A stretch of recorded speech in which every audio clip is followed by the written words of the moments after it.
Well, no, you don't have to wait. No, he's not recording though.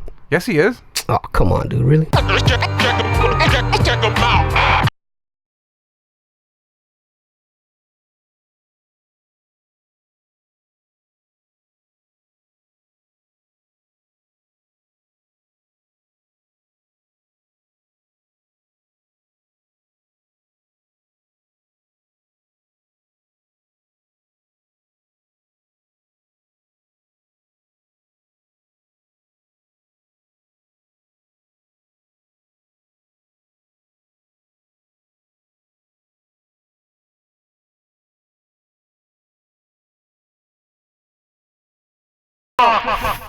Yeah, put a little into it.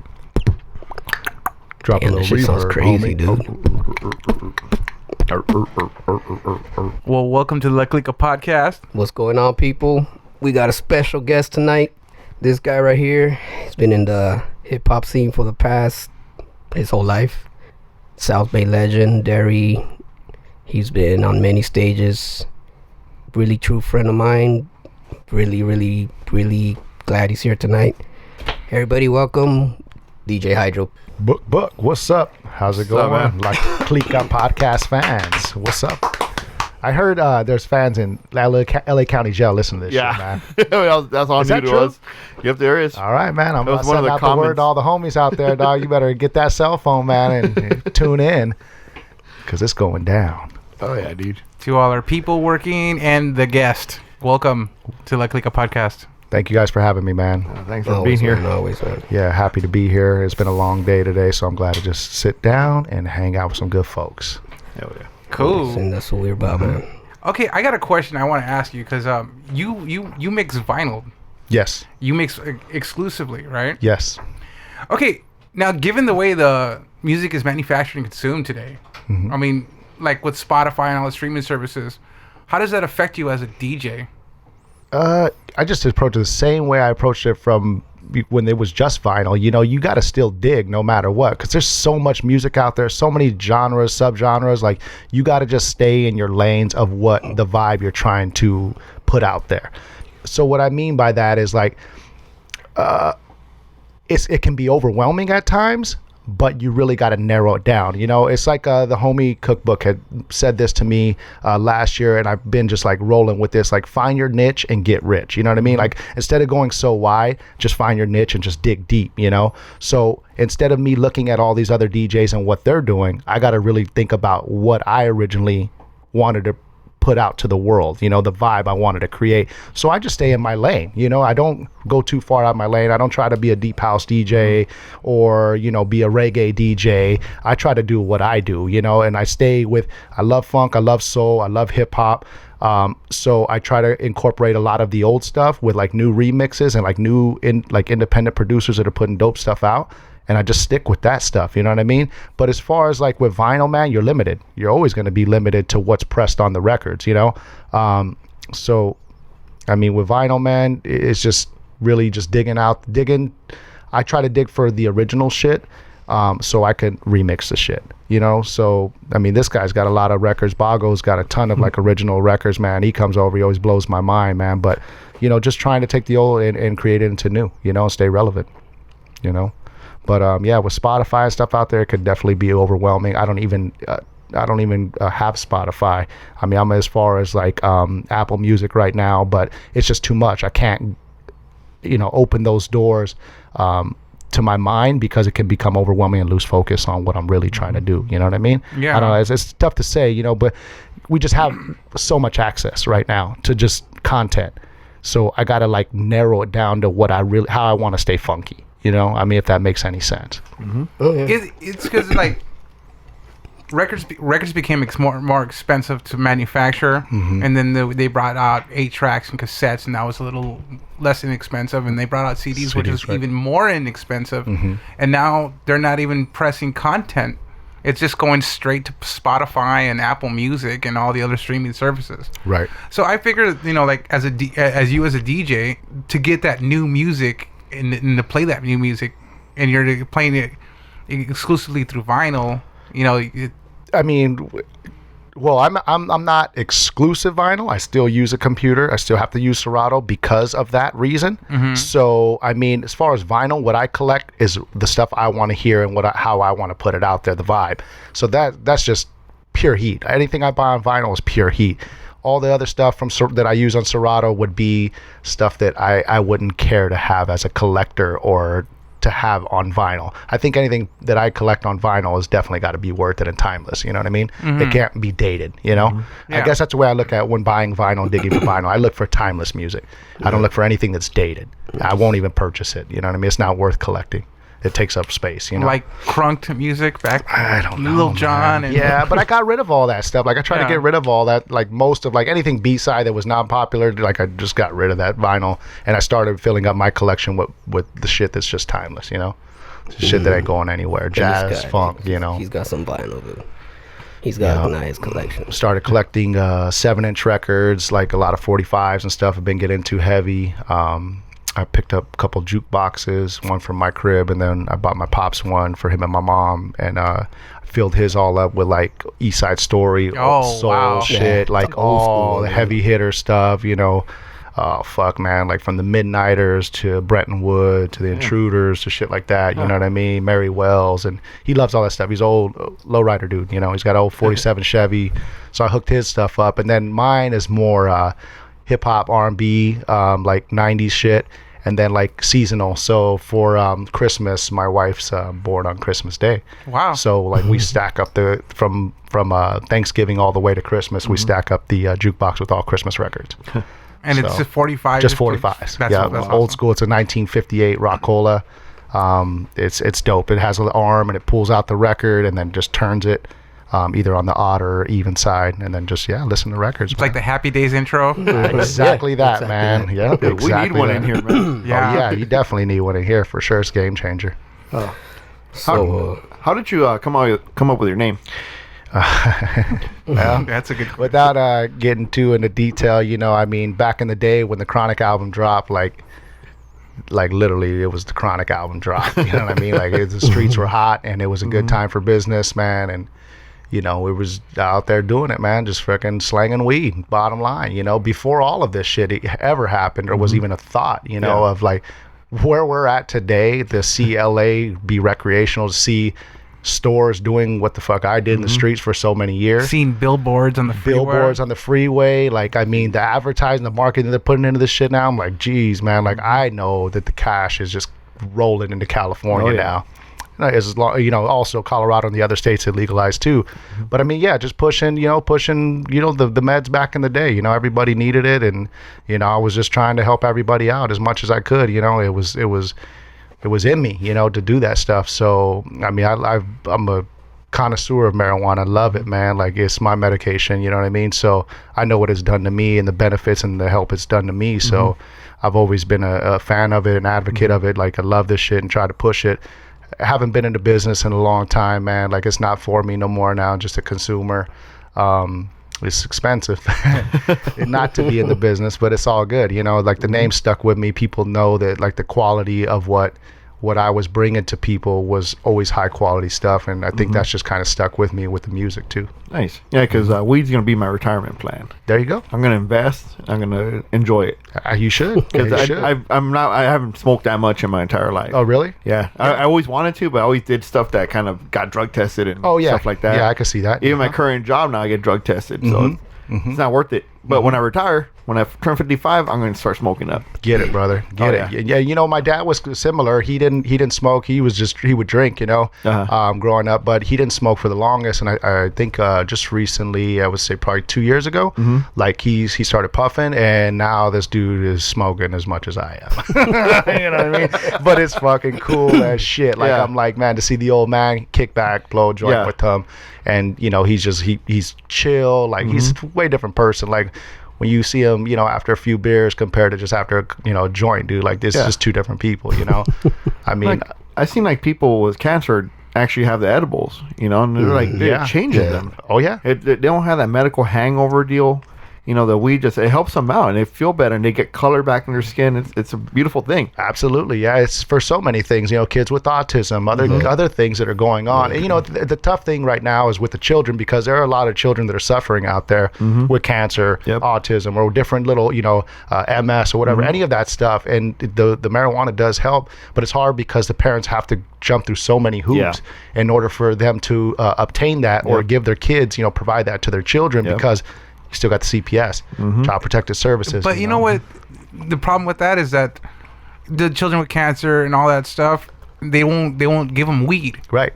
But they won't think twice not to give them a fucking low dose of Percodan. Right. Exactly. That's far worse. And to me, that that's is way worse. I don't understand it to this day, and I'm hoping that like we could prescribe like some type of like marijuana, cannabis, CBDs, whatever it may be, that's going to help these people out as an alternative than referring to fucking Percocet or fucking whatever the hell, morphine or whatever, I mean, if you need it, I get it.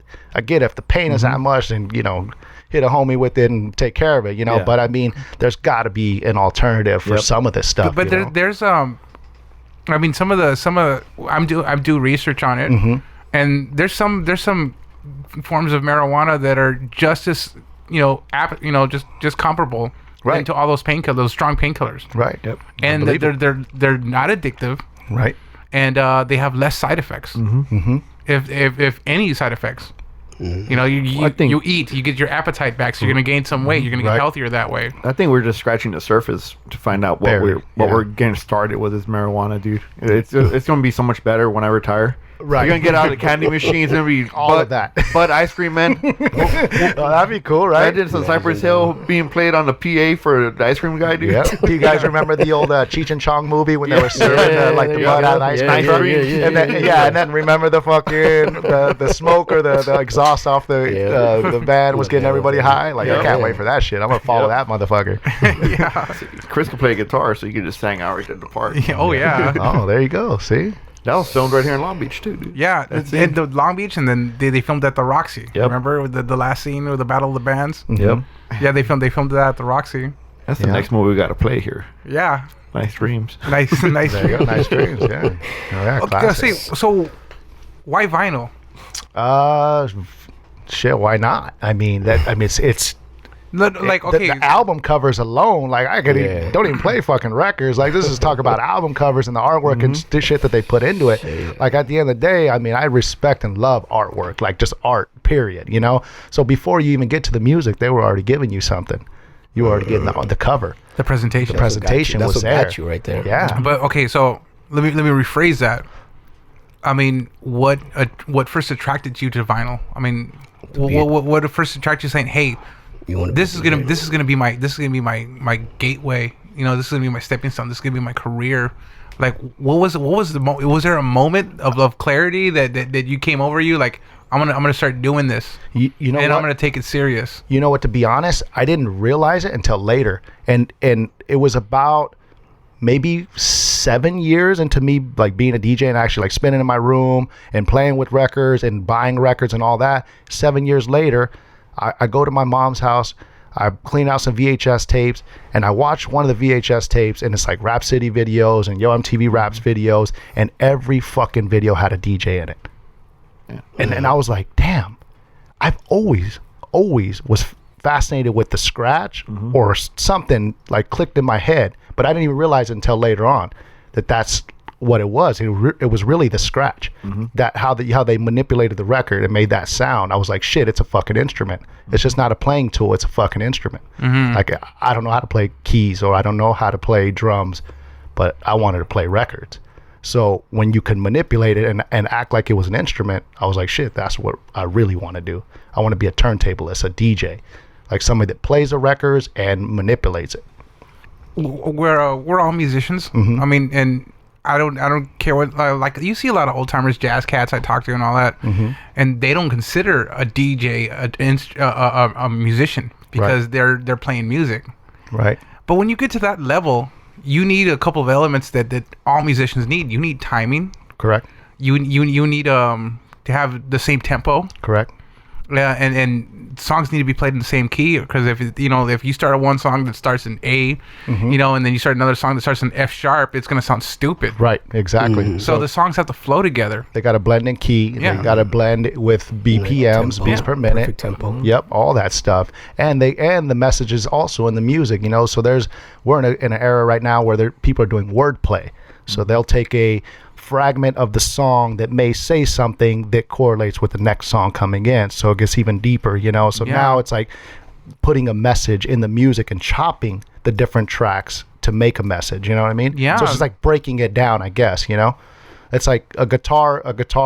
You're a guitarist. You could play riffs and do all that, but without the drummer or without a couple other things, you don't have the full element of like a rock band per se, or whatever, or a composition, right? And then with like being a DJ, it's like you have all of that under your finger. Yeah, you could be the drummer. You can scratch the drum break, or you can take just a horn out of a section and just scratch a horn section. So to me, like, I was just fascinated by that. I'm like, shit, dude, like I could just take all the musicians, the best of everybody, and kind of mix it up in my way. You're like a composer. You're pretty much composing every instrument right there in front of you. That's exactly what he's doing. And it's just like I see because I like 90s hip hop. And I got really deep into trip hop and the European stuff, Tricky, Nearly God, Portishead, and all those acts, and the way they approached hip hop. Because I mean, you can't say like, and I know there's ghettos everywhere, but you see like hip hop acts from Britain, especially right there in the 90s when they had the West Coast was like really raging, right? And you had Wu-Tang Clan like just blowing everybody's mind, coming out with that 36 Chambers album, and so nobody took them seriously, like the rappers, the hip hop artists, and they were really good. Right. A lot of them were really good, but nobody took them seriously, so they never got big. But when trip hop came out, it was like a different perspective of hip hop, and the way that they would scratch was just like on the next level. Right. They were like the originators of the turntablist scene. Yeah. I guess Beat Junkies here in LA would kind of be the pioneers here in LA, or Invisible Scratch Pickles, DJ Cuba, and those guys. And I think because those guys were doing a lot of traveling too, going to Europe and stuff like that, like they were taking a lot of that vibe over there, and they were creating like the trip hop stuff out there. You know what I mean? And there really wasn't a genre for it. So I think trip hop was just kind of like a rebel of hip hop. You know what I mean? Like heavy metal. You know what I mean? Or like death metal would be like a sub genre of metal. You know what I mean? Or whatever. So I think once that was happening and these guys really started getting out traveling and showcasing some of this stuff like that, it was just boom, it just sparked up all around the world. Like that song, it's one of my favorite trip hop songs. It's a Hooverphonic song called Too Wiki. I don't know if you ever heard it. It starts off with a Isaac Hayes song. Okay.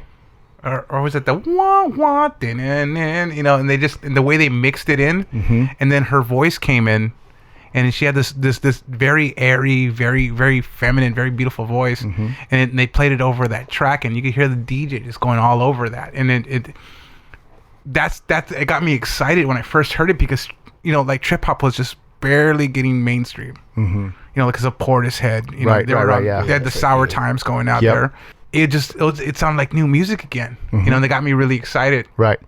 It's just how you could take the DJ element and how they could just, that's the one thing, I think that's the one thing that's constantly changing and constantly innovating and constantly being good, because a lot of punk rock, alternative, hip hop, it's stale, at times. So that's still right now, actually. Yeah. A lot of people refer to this as the dark era of hip hop. Yeah, I mean, it's a confusion too, though. I mean, they're labeling some of this stuff as hip hop, and I think it's pop music. Yeah. I mean, because it's just popular music. That's all it is. It's hip hop for the hipsters, but it's pop. Yeah. But you could pick up like a new DJ mix. Pop. You could pick up a new DJ mix from whatever given DJ, and it's hot. Yeah. Oh yeah. That's like the one thing you could always count on is a good mixtape coming from a DJ. Oh, for sure. Oh, for sure. And there's a lot of dudes putting some dope shit out there right now, and a lot of females. Anything that you like? Anything that like struck out to you that you were influenced by? I'm influenced by these guys. Selection, man. Like I'm feeling these guys. Have you guys heard of Selection? No. Selection, man. So it's got Joe K and he's got a group of bunch of producers and stuff, man. But I've been hanging out with the homie. His name's DJ Rude Boy. Shout out Rude Boy, man. Right here in LA. He's got his clothing company called Good Mood in Boyle Heights. And he's just a young cat, man. He's 25. I'm 37, so like we the older cats and shit. I'm still young to some of my other older homies, but you know what I mean. But we're generations of this shit. But I've been hanging out with this young boy, man, and he put me on his Selection and shit. And I've heard of these guys before, but he's really been like, yo, man, check this vibe out. He's like, because I know you like the funk, I know you like the soul and shit, but they got these new like dope ass beats, like future beats, but there's got these samples of like a Smokey Robinson or a fucking James Brown sample, and I'm like, oh, I like that shit. So like I've been digging deep in Selection, man, like listening to their podcasts, and they've been traveling all over the world, man. South Africa, they were in Amsterdam, and they move their podcast in the different places that they go. He records from the different places he's at, so he'll have local independent artists that he's playing and promoting on his show. And it's just been like a dope thing, man, because it like opened up a whole new window. Like, okay, it's 2018. You've been DJing for fucking over 15 years. And what are you going to do to stay relevant, but to move with the time? Yeah. So that's where I'm at. And I'm like, okay, well, I got to go out there and search for the shit that I like. But it's blended up in a futuristic I like that. I like that you're looking forward, You're not just sticking to the old stuff. You're actually moving. And I think that's the importance of being a DJ, that you have to be relevant with the thing and also in the future. Right. It's a balancing act, because if you're just relevant, you're dating yourself. And if you move forward, that's how you stand out. Yeah. You got to be like that whack-a-mole game. You got to be the gopher coming out of the hole. Right. Or else you're just like everybody else. Speaking about that, man, so how long you been DJing? 96. 96. 22 years. Shut up. Is that 22 years? Did I just when say I graduated, 96. Now, has it been that fucking long? Hold on, my mic just went out and shit, man. I think my headphones are going out now. It's been that long. I'm getting old. He's getting arthritis in his scratching hand. Is that a little feedback, or is that a hearing aid? I don't know. We just revealed that. Hold on, my battery just went out in my hearing aid. That's what it was. 96, I started. My brother was, my older brother's 2 years older than me, and he was DJing for the Lawndale Civic Center, a little city we grew up in. Yeah. We were just doing the junior high school dances, and I was helping him out carry crates. And we just had old belt drive turntables, piece of shit. Bringing Pioneer like wood grain fucking house speakers with us, blowing out receivers. Homie, what's up, dog? Let me borrow your receiver, man. Oh yeah, cool, man. Hey, do you know that receiver you gave me? It didn't power everything, man. We actually blew it out. You know what I mean? So yeah, we went through that shit for a long while. But I used to help him carry the crates, and one time he was like, yo, I'm gonna go use the restroom or just holler at some chick or something. Something happened, and he left me the turntables. Damn. And left me a fucking crowd in front of me. So I got to play the records. And once I did that, that was it. It was game over. I was like, fuck, I could do this shit all day like it ain't nothing. It was a high. It was a high, man. It was like, shit, I ain't a rapper.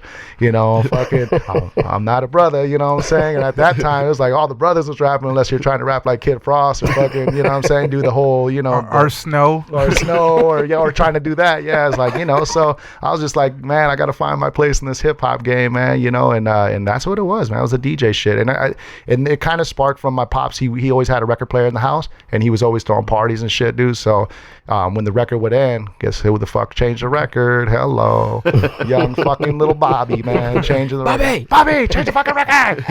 Give me a beer.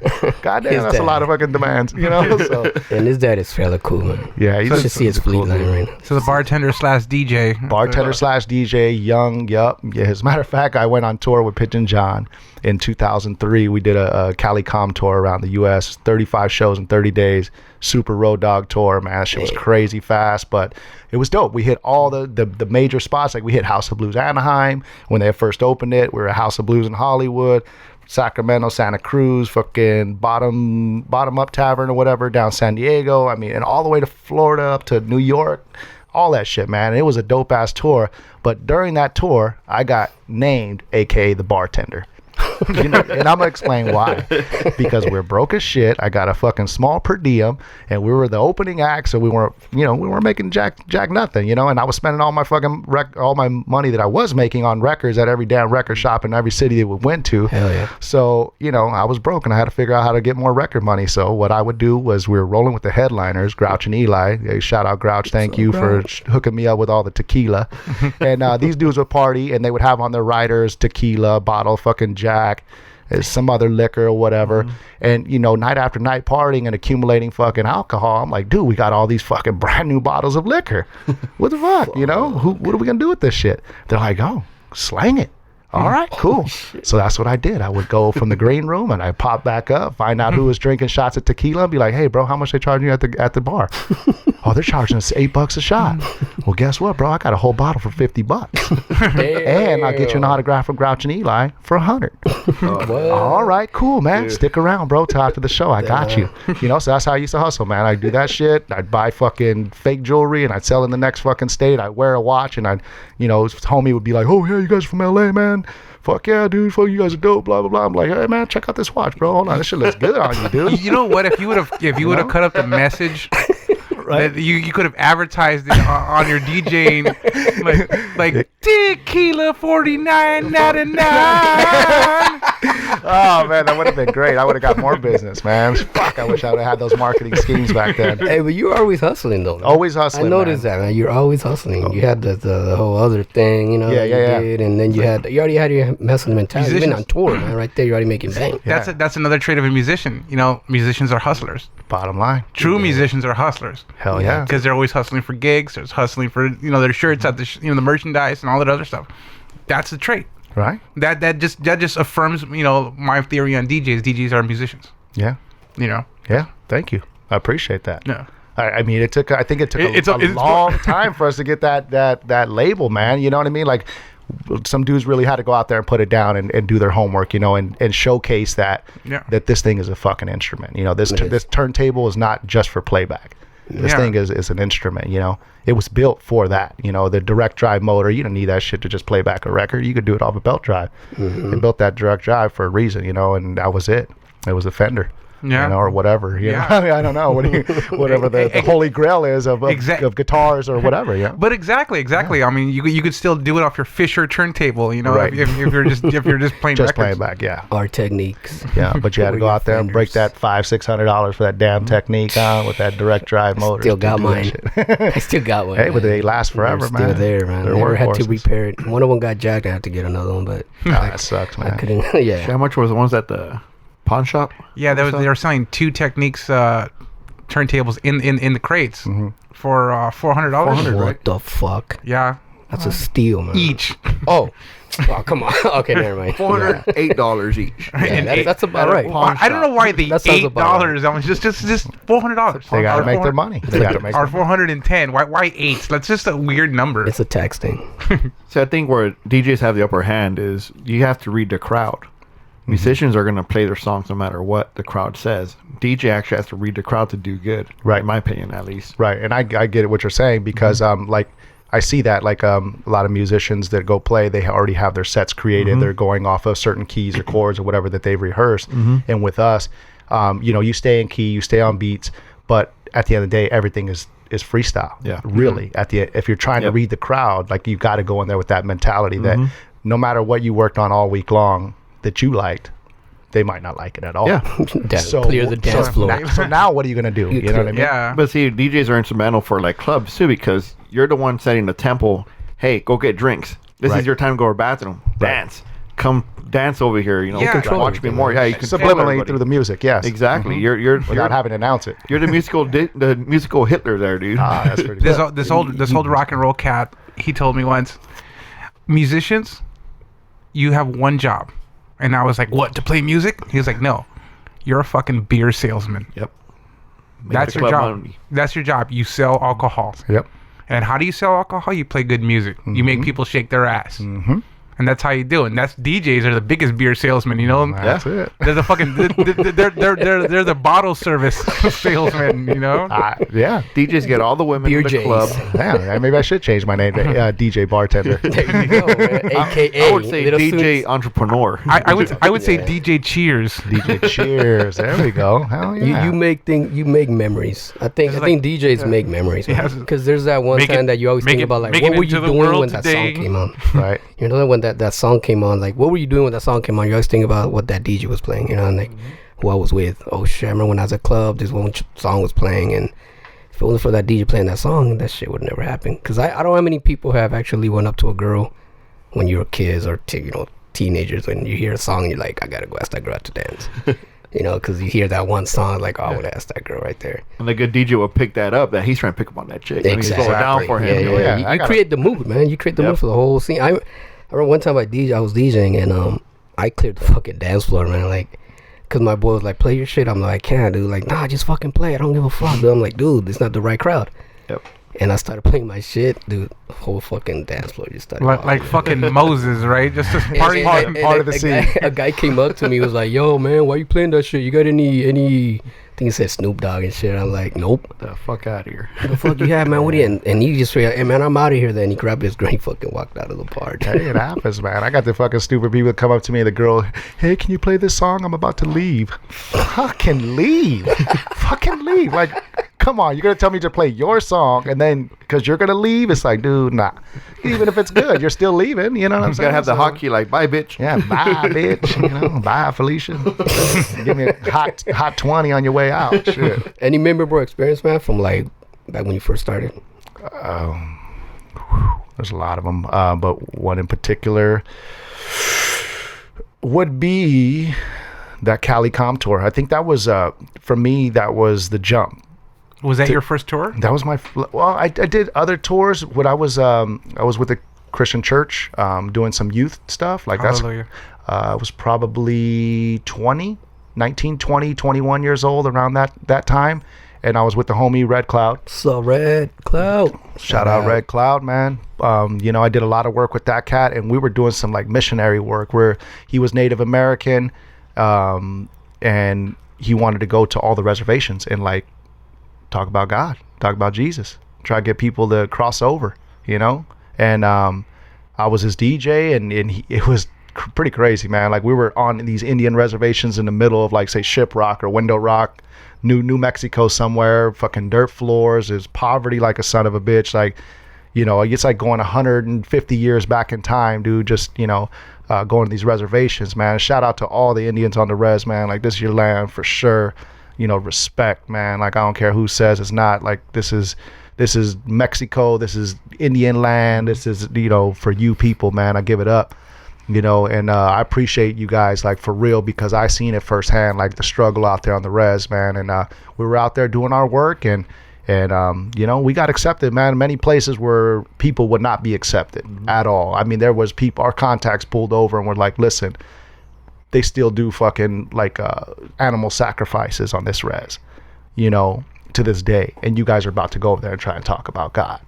You know, like, we need to say a prayer on that. You know what I mean? And pull over and say a prayer, and you know, we make it out safe, you know. And we're with good people, good contacts and stuff like that.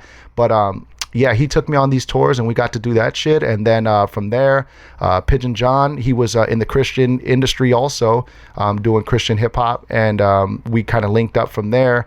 I linked up with his DJ, and his DJ got a good gig with Nickelodeon, and basically told me, like, hey, Hydroe, it's your time to shine. You're going to go do this tour with Pigeon John, and I'm going to teach you the set.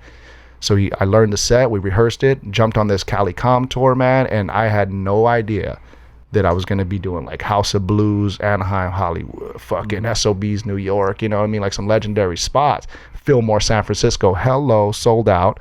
You know what I mean? Fuck yeah. Fucking Butterflies took 3 shits before I even went on stage, you know what I mean? Like, I was fucking so nervous, man. I had like legendary hip hop dudes that had been doing it for years. Shout out Quantum, Gift of Gab, and all those dudes up in the Bay, just overlooking me from the top. And you got to take it, I was the opening act. So I'm the DJ for the opening act. So I had to open up every show, meaning curtains open. Hey, what's up, y'all? My name is DJ Hydroe. Welcome to Cali Com Tour 2003. We got to come to the stage. And I had to do it all like that. And I'm like, and this is my first tour. But the only thing I could think of was like Kid Capri and like Funkmaster Flex and like the big DJ dudes that had that voice already. You know, they already knew how to work the mic and just fucking Primo. just do it. You know what I'm saying? Grab the bull by the horns, just rock it. So I mean, that was really what gave me all my experience to even still be on the mic today. There's a lot of DJs don't hate getting on the fucking mic. To me, I don't mind. You know, it's part of like, it's part of the culture. You know, you're the MC, the DJ, the host. It's your show, man. You know, that's why I promote like the Hydroe show, man, because you're coming out going to get it all. You know? You're going to get it all. Like, I'm going to call you out if it's your birthday. I'm going to say happy birthday. I'm going to let everybody fucking know it's your birthday. Yeah, I might make everybody sing happy birthday for you, and they don't even know who you are. But guess what? You came to Hydroe show. That's what you're going to get. That's right. You know, it's going to be personal, man. It's going to be something you're going to take home with you, you know, and keep forever. Yeah. You know? Pre-show rituals. Do you have any? I think every time I perform, I always pray to my higher up, man, and just, you know, for no technical issues. That's the only ritual that I could say I could have, other than kiss my wife and kids goodbye if I have to leave town or go do a show, and just, you know, just get love from the fam, man, and always bless up to the higher. You know, that's pretty much it. There's no rituals, man. It's all freestyle for the most part. Like, I try not to create sets because I've learned that it stresses me out. Like, sets I create for specific events, but like if I'm just DJing a night, 3.5 hours, it's open. Just go in there with an open mind, open soul. You know what I mean? What do you take? I mean, like, if you just go in with an open mind, I mean, like, what do you take to the show? I mean, there's only so many records you can carry, right? Yeah, but you got Serato. Yeah, well, I still rock Serato. So for the popular gigs, you have to, like, okay, I'm at Dave & Buster's every Friday, Saturday night, so I have to rock Serato there. My vinyl sets are sets, like those ones I create, because it's not like Serato. With Serato, there's so many more technical things you can do with the music that you can't do with vinyl. You're limited. You know what I mean? So my vinyl sets are like sets and routines because they have to be. You know what I mean? Like, I'll freestyle some stuff on vinyl. My records are marked with BPMs and all that stuff. Like, I do all that stuff prior to going out so I can bounce around if I need to. But for the most part, like Friday, Saturday night, I'm taking Serato because I have to be open. I have to have that amount of music because the demographic is from 21 to 50. So in that sense, when I'm doing my residencies, definitely rocking off Serato. Okay, so when you do your freestyle sets, do you open with something and then work the crowd through that, or do you just eyeball the crowd and say this is a Neil Diamond night? You know what I'm saying? Nah, man, no. I think I just like, how does that get started for you? Fucking, that's a good question, man. I think even to this day, my wife doesn't know, and she's the closest to me. You know, it's like I say, it's like a magician giving up his tricks. You know what I mean? You just can't do that. I mean, bottom line is, I leave it up in God's hands, man, and just I let it flow. I never even, like, my wife's like, how do you pick the first song? And I'm like, I'll feel it. It's gonna come in. It's instinct. You ever have that, like, when you're digging for records and like you go into a record store and you have the whole fucking record store full of records, but you go to a certain location and you just happen to start pulling, and then just jam after jam after jam. It happened today. I went record shopping today, and I seen this record that I thought about a month ago, and I walked into the record store, it was right there in front of me. It was crazy, and when I went through the whole thing, I found more.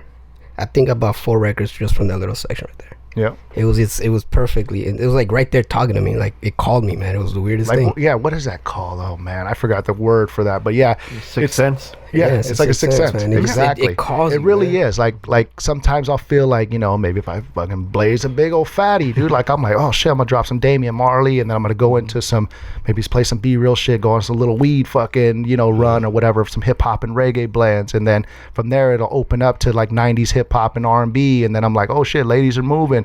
Now we're going up into some fucking popular 2000s like dance shit, you know. And then, you know, there's an older dude over there, he's vibing. Maybe he wants to hear some fucking Poison BBD, and we'll take it up a notch, you know, or we'll go to some George Benson, or... It's true. It's crazy, you know? It really just, it's like I'm going on the same ride that the crowd's going on, you know? And that's how I like to, like, spin. I like to spin, like, on a roller coaster ride. I feel like we go up, it's like Colossus. We go up, click, click, click, click, click, click, all the way up. whoa, we're going all the way the fuck back down, but fast, Serious. man. And then we're coming right back up, and it's like, fuck, like, people are holding on. Yeah. That's the ride I want people to feel. You see, but you could teach somebody how to DJ, and you could teach somebody how to scratch and mix and be in tempo. Being intuitive to a crowd is something you could never learn. It has to be in you. It's basically just like you're feeling the energy, and you can't teach that. Right. You got to feel that. That's that job with the DJs, I believe. Yeah. That's a job with any musician. Like being a big filter, it's like an AC unit. You got to have the air coming in and in order to push it back out. Like Pearl Jam. Pearl Jam is a great example. Like Pearl Jam, if you see, if say they played 3 nights, and they have over like 200 songs now. And if they play 3 nights, each night is completely different from the next because the singer, he writes out the set like 5 minutes before the show. And they're like, here, this is it. So he's always stressing out the band because he peeks out and shit. Yeah, because he's in the crowd and he could bring out a song they haven't played in 20 years, and they're like, hey, we're playing this today. So you got to keep it on your toes. I mean, and those sets are very intuitive. Right. To the crowd. I mean, he feels the energy before he goes on. And right 5 minutes before they go on, he writes up the set and gives it to the band. Yep. And that's amazing to me. Yeah. Yeah. To be that intuitive. Yeah. That's pretty much how I roll, man. Every set, every time you see me, if you come to see me 5 times, out of those 5 times, I never did the same set. Dude, it's tripping. It's always different. Listen to this guy. Always different. It takes you on a journey, man. You see, he'll start with like some Bob James, some cool shit. All of a sudden, he'll throw in some fucking Red Hot Chili Peppers and shit. Then you'll throw in some James Brown. And then you'll go into some Tribe Called Quest. Yeah. And then you even throw some Nirvana. And then, he takes you on a whole different realm. Like, you got people drinking at a bar and they'll be like, oh, shit. Of all ages. Shots. Oh, what the fuck? Yeah, I've been at bars where he's playing, man. And I just witnessed, I watch people. That's one thing I like to do when I'm at bars or something. I see a DJ playing, and I like to watch people's reactions. It's like music to slam dope too. Yeah, like I and last time I was up there a couple weeks ago. I was at Dave & Buster's, man, and I was just sitting there listening, what he was mixing, and you should have seen people's reactions. No joke, they were just like, oh, and like, babe, listen to what he's playing. Oh shit, because he threw everybody off, man. Yeah, people are used to hearing the same shit, especially in Hollywood. They're like, oh, fucking play that Migos, man. It's no, we're not gonna listen. You can go to any club on Hollywood Boulevard right now and hear that. Yep. So right now, it's my time to shine. I put in the work to be right here. So let me take you on a cool one, and if you want to stick around, stick around. But if not, you want to hear Migos, man. Maybe 129. I'll play that shit. I was tripping out because out of nowhere, I seriously thought I was in 1992. These about 3 cats were passing by and they heard them playing some crazy, I think it was some BVD. I don't know what you were playing, man. These cats did a whole routine right there on the spot. Like they had it, they probably did it back in the day, and they all looked at each other and they started doing a whole fucking dance routine. Like the kid and play fucking dance from house parties. What the fuck? This is what this fool does, man. Like he like fucking school days, Spike Lee's school days and shit. Seriously. Like dance sequences in movies and shit, like how they're kind of just off. Yeah. Did they tell you that happened? No, man, I should have recorded it, man. Tell these cats just like started doing a crazy dance routine. I was like, oh my god, I gotta record this, but it's fun. I was so caught in the moment, I'm still old school. I don't fucking pull my phone out right away. I like to like experience the moment, like, oh shit, these fools are taking me back. This is crazy, dude. And I was like, wow. See, this that's why I know he's a good DJ, because he could take. He's my kind of DJ. I mean, like, I listen. Well, back in 2000, KCRW, the music on like After Hours of Chocolate City with Garth Trinidad, and then you had Jason Bentley After Hours. All that music was good, and they would do like crazy sets, like the way you talk. Shit, I got that on tape. Yeah, I know you do. You guys, everything. I know this guy's got everything. He's a music hoarder. That's what for sure. I thought I was bad. God damn, he's got everything: flyers, tapes, everything. But that sounds like the music you create too. Like like those sets, like you could paint to it, you could dance to it, you could fuck to it. You could do everything to it. Right. On the same set, like everything you're doing. Put it all out there, man. I mean, put all your emotions on the line, man, and just let people pick them up as they're feeling them, So fucking, like you said, I mean, somebody might be feeling that way, like they want to fuck. So they're going to take that one fucking song and they're going to remember that shit and go home and fuck to it. You know, another one wants to slam fucking dope to it. So he's going to remember that one song. He's going to slam some dope to it later. Somebody's going to buy your tequila though. Exactly. Somebody's going to buy my tequila. You know? So, in Margaritaville. yeah, it's a fun gig, man. It's definitely a fun gig. It's not what I do 100%. I mean, I don't know if you guys know, but I do have my own business I run during the day. A lot of people ask, oh, fuck, how do you do it, Hydroe? You know, is he doing some good things and stuff like that? And I've definitely been blessed, you know. But yeah, man, I got 5 kids. I got a wife. I have my own business, successful corporation I've been running for the last 7 years, doing commercial doors. I run a service business called SoCal Door. And yeah, that's been really, really good for me. That's my bread and butter, man. Dude, and when do you sleep? And the DJ is your toast, right? DJ is the toast, man. I get to do it for the real reason I started doing this shit was for the passion of the music. You know, I'm not chasing the money as like, oh shit, this is what's gonna fund me and my family and this is why I need to do it. No, really the reason why I'm doing it is for the fucking passion. That's good, because the worst thing you could do is do gigs because you have to. Right. Mm-hmm. Right. You know, you'd be playing Gangnam Style until you're fucking 60. You know? Fuck that. Shoot me now. You know what I mean? Like, there's great DJs that fucking have the lion from the wild in the zoo look on their face, you know? That they all the fire and passion and the reason why they got out of here is, you know, it's gone. Mm-hmm. Because they got the car note, you know, ex-wife, baby mama drama or whatever. All that, man. And you could tell like you go to a wedding or whatever and you see that in their face. Yeah. There's no spark there. There's no soul, man. No soul, man. No, he's the most exciting DJ, man. Like, he seriously gets off the thing, he starts dancing, he starts going up to people, welcome them. Like, you feel like you're in the party all of a sudden, man. So Like, you're more like a performer. yeah. Performer. He knows. Performer. He knows And what he that comes from the stage presence with working with different artists and MCs on the stage and you know, shout out to all the guys that helped me out, you know, as far as putting me on the stage with them, man. Like, that's my true passion. I would love to be back with a good artist that's able to travel, put out a good message through the music, and be with an entire band and just be a piece of an entire orchestra, you know? Yeah. I remember when I first met this cat. Remember we did that show, me drumming.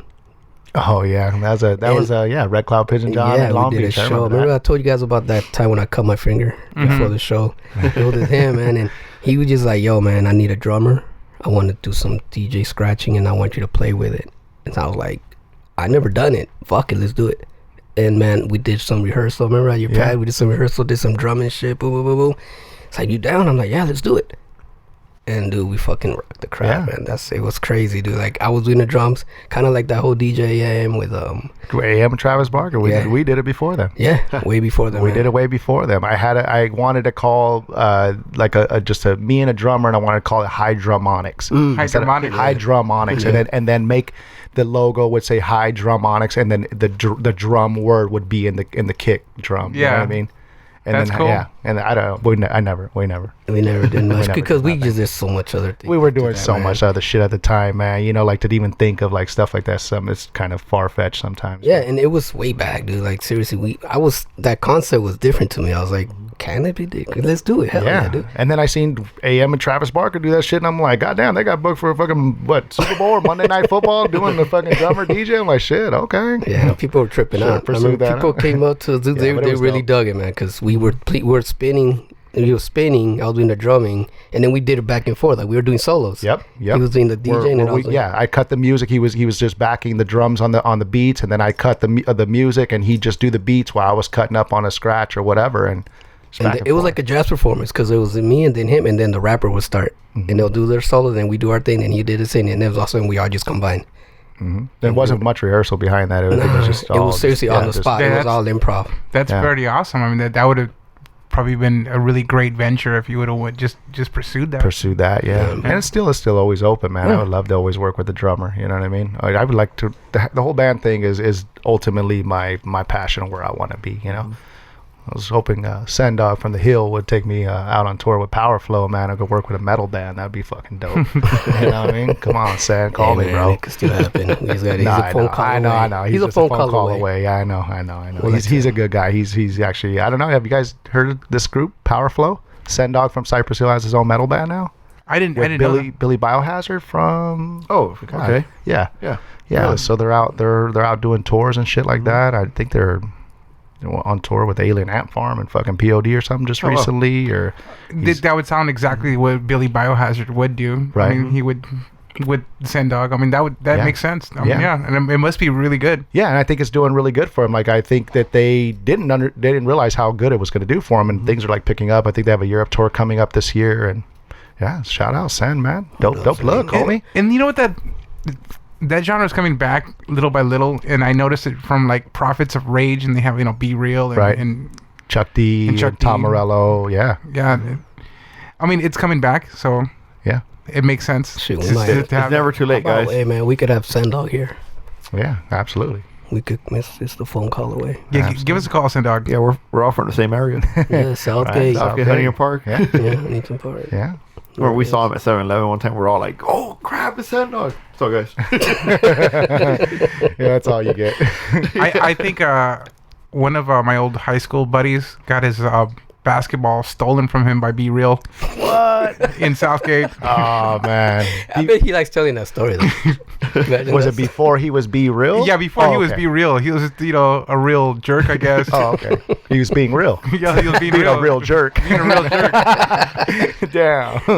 No wonder that's how he got his name, huh? So when you ask him that, be like, "How'd you get your name, bro?" You better fucking tell that story. I was being a real jerk. So they just I remember the first time I seen Send Dog live, I think it was at El Camino. When they performed at El Camino. I think it was, believe in 93. 93. I was 13 years old, and they snuck me in the fucking back door. You were there? Yeah, you were there too? Hell yeah. Come on, I was only down the street from the house. Like, if I missed that shit, I think we walked there too. It's like, I don't know if it's like living in the South Bay, not going to the Rhodium Swap Meet. There you know go. What I mean? Yeah. Like Cypress Hill's going to be at El Camino College. Like, fuck that. We're going to get in. We'll be there. We know how to get in those doors. Yeah, it's too many good times, man. It's not too late to start the band, though, dude. No, I know. It's not too late, dude. It's never too late, and now that you have money and resources, a lot where a lot of bands didn't. I mean, and you have the knowledge. Why not start a band? Yeah. We had a friend back in the early '90s say that he had a hardcore band, Fireball, and he wanted to introduce a DJ into the band, and everybody in the band laughed at him. And then, sure enough, about 6 months later, Incubus comes out. Yeah. With a fucking DJ, dude. And it sounded fucking badass. You know, Right. I loved it. I love that stuff, dude. Shit, Slipknot still has a DJ. Oh, in for there. sure. Shout out Sid. What's up, homie? Yeah. Sid Third, man. Yeah, That guy's crazy. Damn. He's a really, really. What'd you think about He's that a back really, then, man? you know what? Let me tell you something about Sid. He's a really dope scratcher. Yeah. Like, don't get it twisted. That dude, he's on these portable turntables like one I brought today, man. And that dude can cut. Like, he's no slouch, that's for sure. So if you got an itch, he could scratch. He could scratch. Yeah. So shout out, man. That's dope. So you wanna play some music for us? Yeah. Let's play a little track right here. I think this was did a track with the homie Pigeon John this year. This past Pigeon? year, rap record. Let me see. Yeah, you took me back. I was in that fool's video. You were? I was in Red Cloud's video. I was remember that one Tapatio. Oh yeah, I wasn't there. I wasn't at that video. I was in that video, man. I'm watching the cars. Were you? Yeah, if you look at that video, dude, Oh yeah, the homie had his El Camino in that video. Yeah, I remember that. I had a El Chino. beanie on, dude. It's like a crazy concept, man. was Like me banged and the out. Full Mesa and As If and everywhere else. That was a dope ass concept though, like Tapatio. We had the actual Tapatio president bring Tapatio bottles. It showed up in the video. And this What? he brought a bunch of Tapatio bottles for us. And everybody had one. And then that fool DJ Wise had it on the turntable. Oh yeah, I seen that in the Spinning video. right there like Yeah. that. But the actual guy came, fool. That fool straight brought us all Tapatios, the little bottles, the big bottles and shit. The city, I think the city of the mayor of Hawthorne was also there on that video. You know when Oh wow. Yeah, it was good time, man. Yeah, If that's you guys pretty look cool. up that video, Tapatio by Red Cloud, you'll see that shit, dude. Pigeon John's in there. And you'll see Miles in the background, I'm with Maze. when I become president of the Tapatio company, I'm gonna dress like the mascot. Pretty much the crooks were all Yeah. in there. The crooks were all in there. Yeah. Yeah. That was. Look it up, guys. Yeah, so I think I got it here. I'd probably play it. So badass. Yeah, so this track, just so I could bring it in, is dropped on Pigeon John's rap record last year, 2017. It wasn't that long ago. But it's called A Beautiful Day. It's actually a really dope song.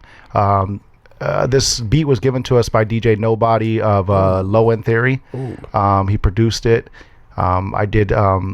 We switched up the beat at the end. I had the idea to switch it up at the end and kind of like make a whole nother song, like 2 songs in one kind of idea.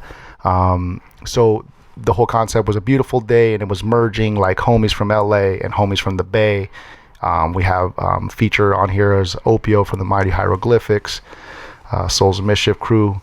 So yeah, man, it's actually a fucking really dope record, man. Like to hear LA and the Bay together is always a good thing. So here we go. Pigeon John, Beautiful Day, produced by DJ Nobody, featuring Opio. Cuts by DJ Hydroe. Hello, my name is Johnny Dust, and I'm going to review who's coming next. The next one is John Dust, my dad. And have a good day, enjoy the music, cut it off, go. Yeah.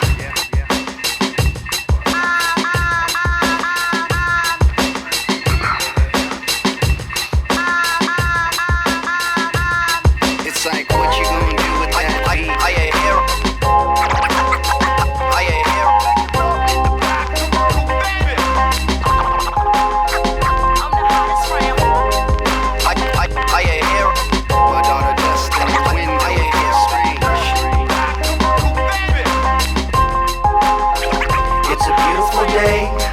My bike. It's a beautiful day to fly my kite. Won't you come on play with all day long with my friends?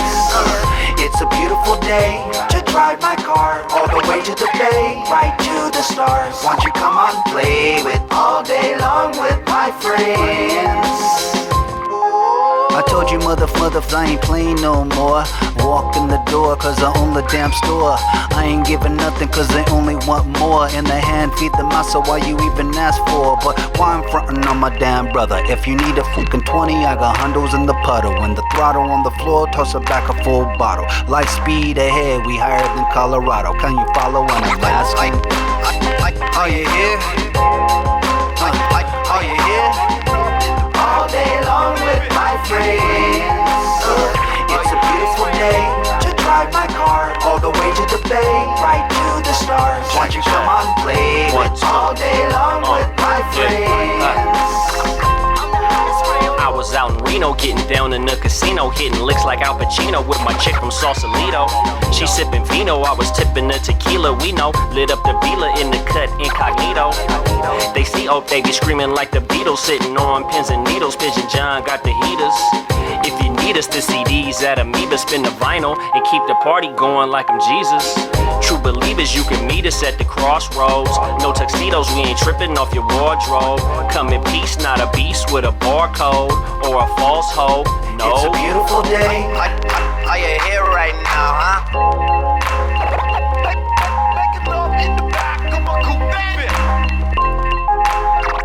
It's a beautiful day to drive my car all the way to the bay, right to the stars. Won't you come on play with all day long with my friends?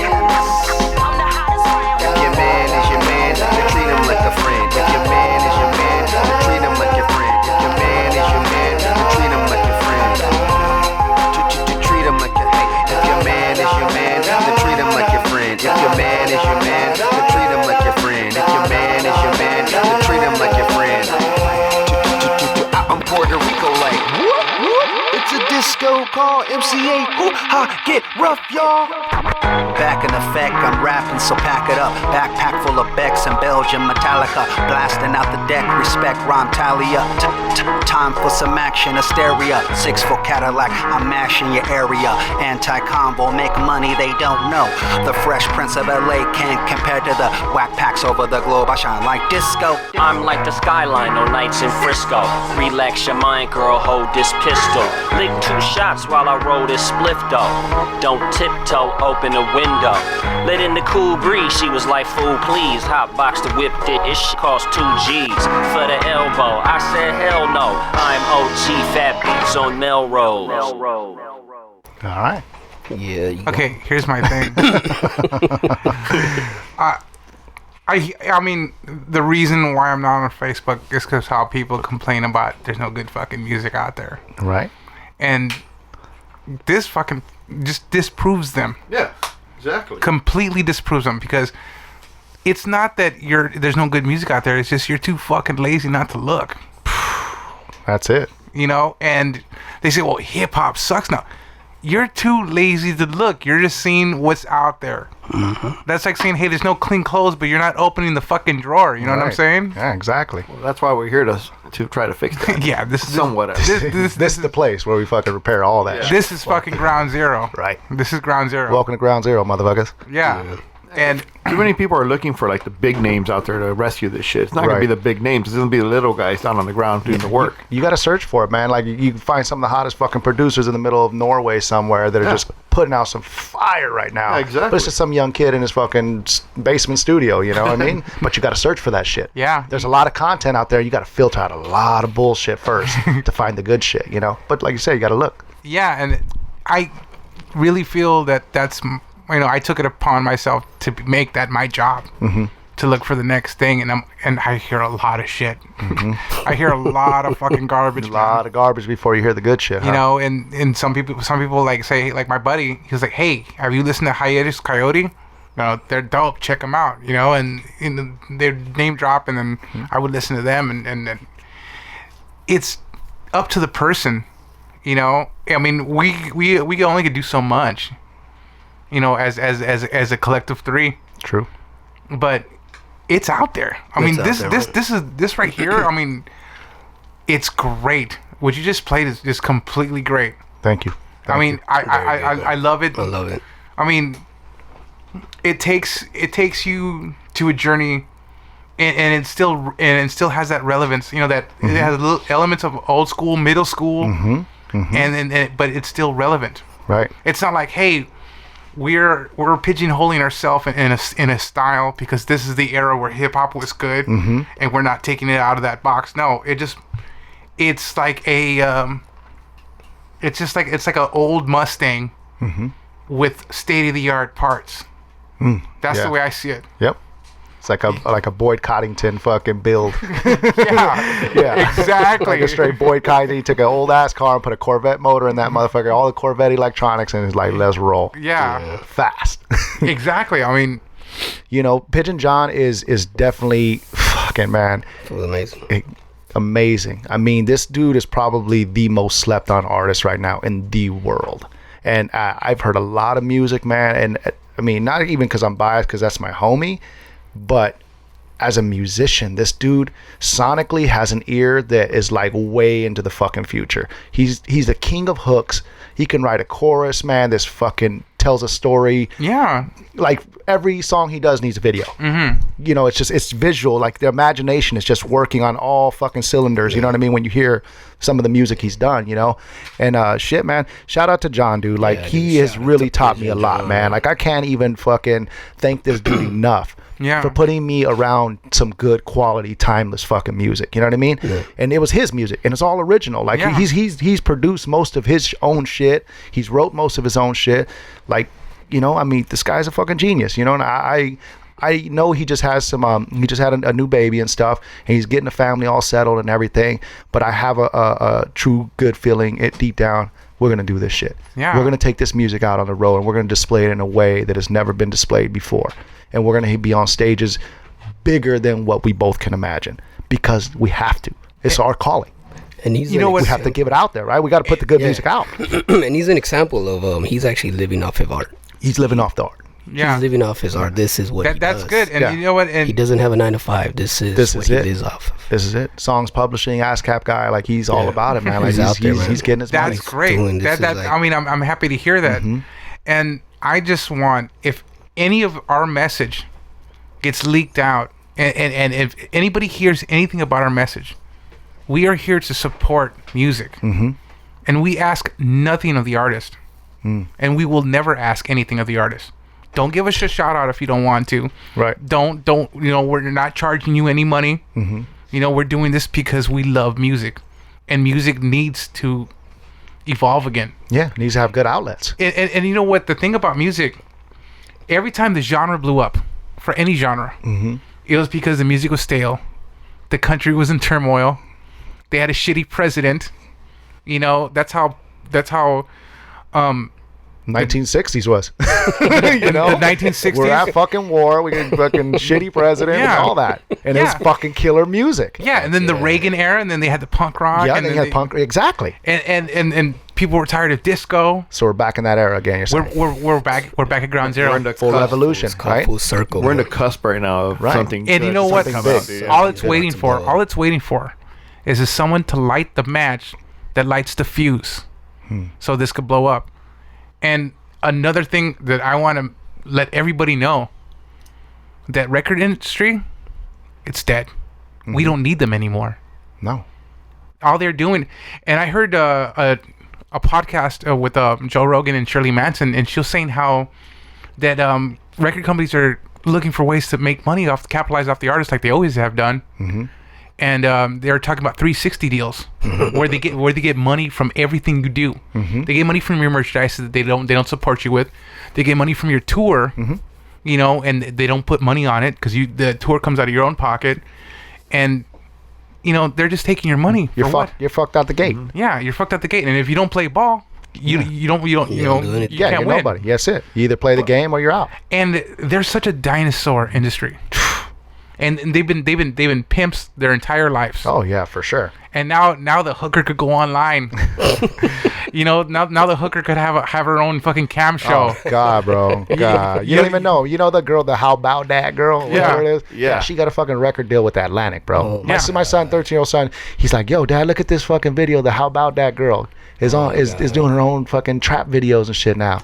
And I'm like, you serious, dude? Atlantic went that fucking low? Yeah. Yeah. But that's what we're at, man. Like, they're nobody now. Like, the record, don't even shop her. Please, artists, all you artists out there, if you are looking for a record deal, stop today and go back to the fucking studio and just write some good music. Yeah. And put it out there.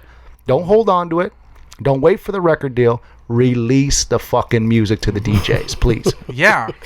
Get it Right? out. Get it out of We the know clubs. so many Yeah. people like that too. I know, but I know a lot of fucking people holding on to good ass music. Yes. Yeah. And I'm just like, guys, well, we're not in that day and age where fucking some A&Rs come in like Jimmy Iovine to look for your ass and Nope. be like, hey, dude, you're the next sensation at 38 years old. No, you're not.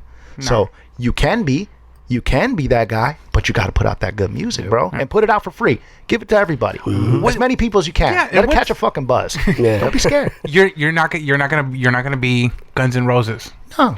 You're not gonna be NWA. Right. You ain't never gonna be that big. Right. You ain't never gonna be that rich. You can make a respectable living off of this. You can live off your art. But you know, you have to, you know, realize that you don't need the record company to fuck you over and take your music and then make you and put you in line, make you play gigs you don't want to play, make you advertise products you don't want to advertise. Because we're coming to an age where like you could I could say, hey Hydroe, man, can I borrow 50 Pepsi bucks because you know I'm broke this week. You know, like money's changing, everything's changing, and what we still have the whole how we consume our media is from the 50s. Yeah. You know, how we consume our music. You know, even though it's on streaming services, you know, streaming services get a taste of every artist that they're on the record label, and now that they're not having to make CDs, it's basically free, and they still you got to have 10,000 streams to make $5. Right. You know, It's just a different game. just a different game. So Just a different game, yeah. So why look for that record deal that's not going to make you any kind of money and it's going to enslave you and you're going to give up all your publishing rights for your music? Why have that when you could do it yourself? Yeah. I mean, we could record us making a jingle right now, put it up on Spotify, and if it's hot, it's going to hit. Right. You know, you just got to believe in your own music. You really do. Put that time and that energy and that effort into your own You gotta believe shit. in yourself. If you're sitting out here with a notebook full of fucking dope bars, and you're not doing it about it because you know, hey, I'm gonna get that deal with fucking this record label. Even those mom and pop record labels, they're not gonna do what you could do better, and no one's gonna take care of you like you. Right. And it's a business at the end of the day, you know what I mean? And you're promoting a brand. Yeah. You know, I mean, it's like any successful business. You're not going to go out there and do it half-assed, bro. You're going to do it all the way. You're going to you're going to sacrifice your mortgage to pay the fucking rent for the warehouse. You know what I'm saying? I've been there, you know, so I put my mortgage aside to keep my warehouse going because that was my business that was going to fund me later, you know? Yeah. And if you haven't been in those positions and you don't know what that grind is, you know what I mean? And you couldn't open up another business, let alone try and do this career as a rapper or an artist, because if you don't believe in yourself, like you said, man, I mean, fuck, who else is gonna believe in you? Yeah, no one's gonna believe in you like you. It's the old school saying: if you can't love yourself, you can't love anybody else. If you don't believe in yourself, ain't nobody else gonna believe you. Exactly. It's real simple. It's real simple. And they just have to learn that work ethic. Right. And I think artists are becoming lazier and lazier. They're great talents. I know musicians that I'm like, why the fuck are you sitting on your couch? Ooh. You know those guys too. You're fucking amazing. We know a lot of them. You know those guys too. Yeah. Yeah. Why aren't you doing something? Why aren't you gigging? Yeah. Why aren't you out there? Why aren't you writing music? Yeah. A lot of them are scared. They don't have somebody to fucking grab them and throw them out there. So they're just like, it might happen. I don't know. I need somebody to grab that fool and just fucking throw them out there. They need some self motivation. Yes, they need because this shit ain't working. No. Music is. I mean, mainstream music has always been shit. Top 40's always been shit. I don't give a fuck when everybody said like, oh, it's not the music of the 50s. They don't play that top 40 shit anymore from the 50s. Right. Like that's gone. It's gone. But you could hear like fucking like the Supremes and the Four Tops and all that shit. That's there, but that was like blended in with all the shit that you don't hear anymore. It was originally underground that made it to the mainstream. You know what I mean? Exactly. But they weren't shooting for that. They were like, oh shit, our music is just that good. We made it up there. So what the fuck just happened? Mainstream music is always crap.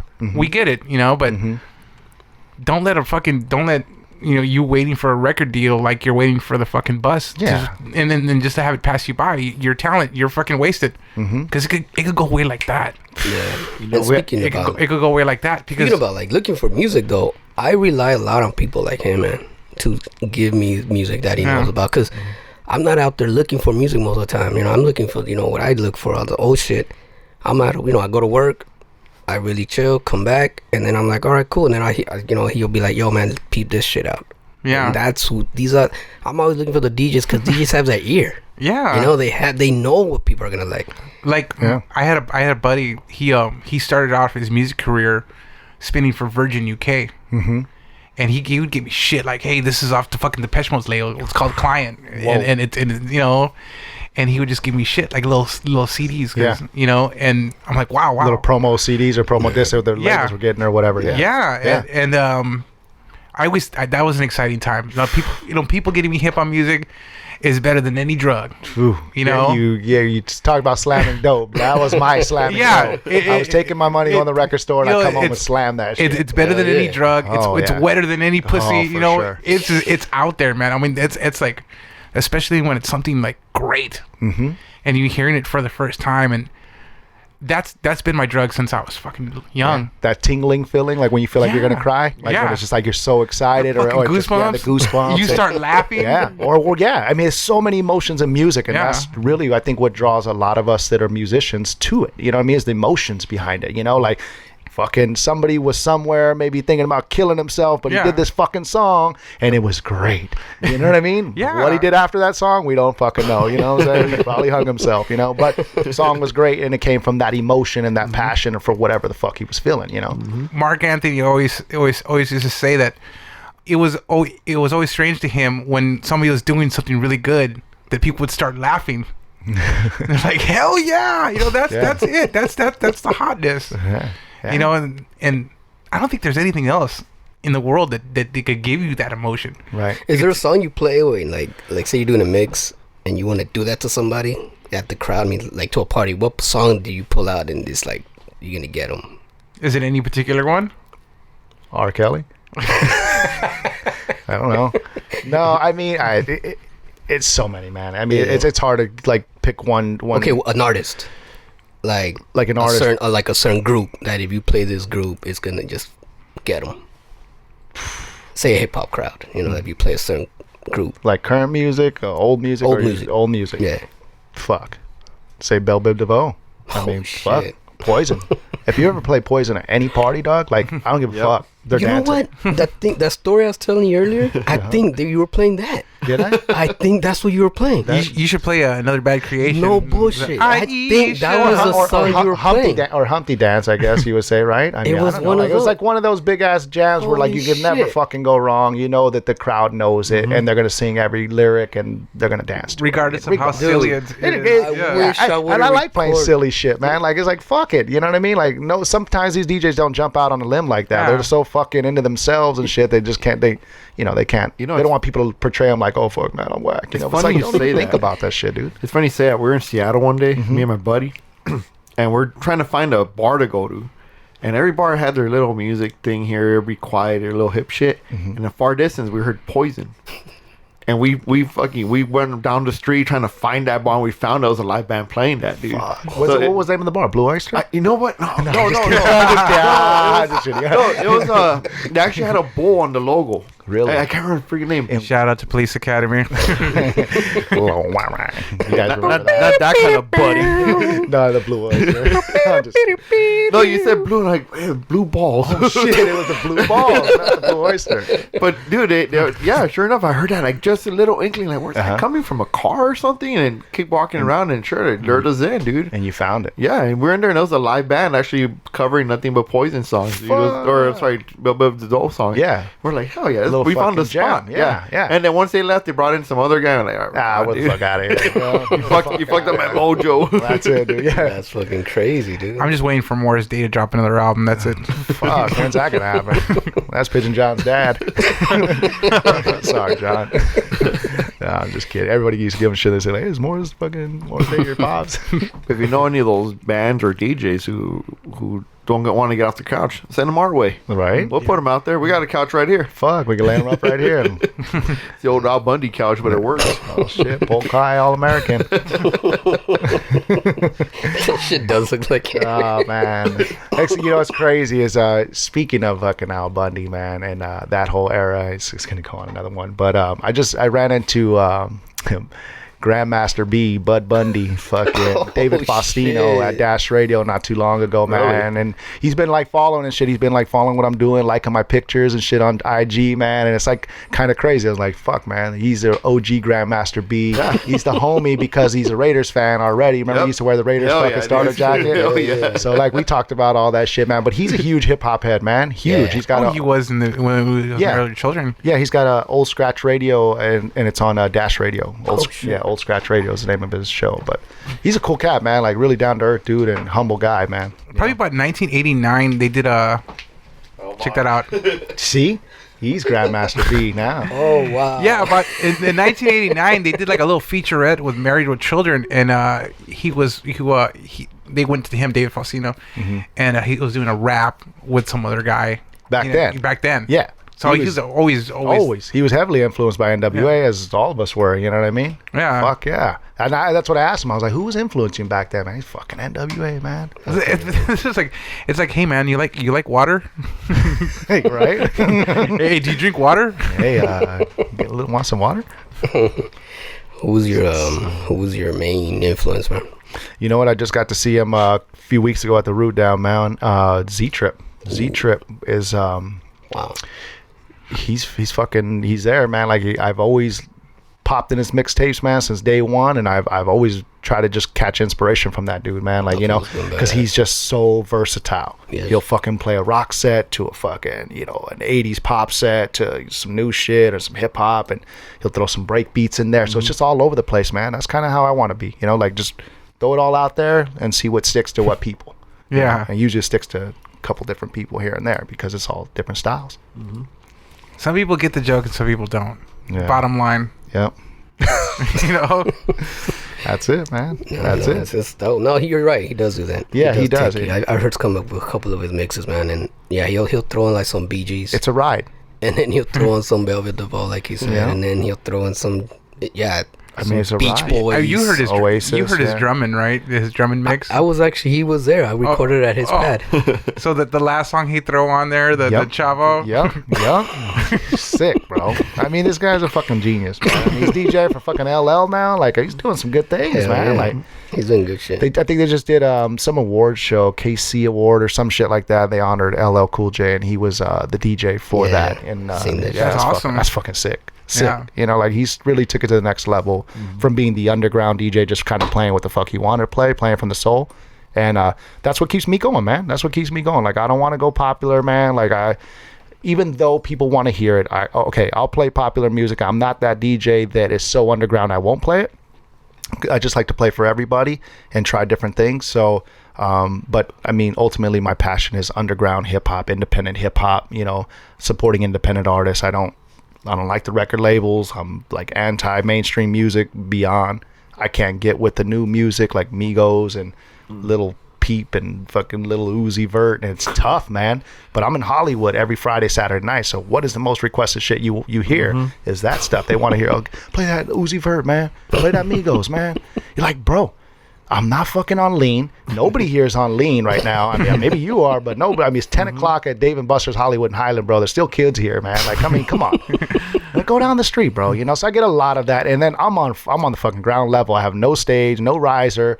It's just a fucking, there ain't shit blocking people me. just coming up to you. Fucking just coming up to me, man. They want to shout out for fucking Theo, fucking 50th birthday in the back over there. Not giving a fucking paying attention. But, you know, it gets crazy at Dave & Buster's. A lot of people go there, obviously don't fucking even think there's going to be a DJ. Yeah. They're going there to play games for birthday. I didn't even know they had a DJ. Yeah, nobody knows. Nobody knows. Go. I didn't even know what Dave & Buster's was. Nobody even knew what Dave & Buster's was. See, exactly. Yeah. So, like I said, man, like it's a fucking Chuck E. Cheese on steroids. Yes. You know, pretty much. Yeah. But I love it because I don't got to deal with no promoters bullshit. I don't got to deal with none of that riffraff and collecting my money after and none of that shit. It's just bill these guys once a month, get my motherfucking check in the mail, and there's nothing said. You know what I mean? I just go there, do my job, 3.5 hours on the turntables, get my workout on, and I'm out. That's it.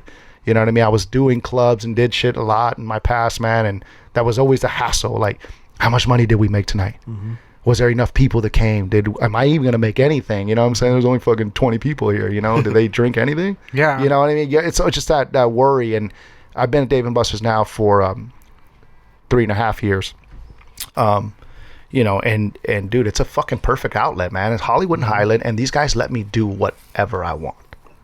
Whatever I want. Nice, man. Which is crazy, dog. Like, because it's a corporation. I don't even think they know what I'm doing, actually. There's bars, there's clubs out there that won't allow you to do Will that. not. Dude, all my boys that are out, man, I mean, a majority of them that are doing all the big clubs, man, it's all like, you need to do this. Promoter, hey, you need to spin this because we got a guy spinning this later. You know what I mean? Don't play too much popular shit because we got the headliner going to play that shit. It's like, dude, how does the promoter already know what the headliner is playing? If I'm headlining any fucking club, I'm not going to give up my fucking routine and my set before. I'm fucking keeping that shit. He's playing Tribe. Yeah. He's playing I'm Tribe, fucking, I'm going to mix it up some dope shit. Outkast. You know what I mean? But yeah, like it's very controlled. And there's the pay to play shit.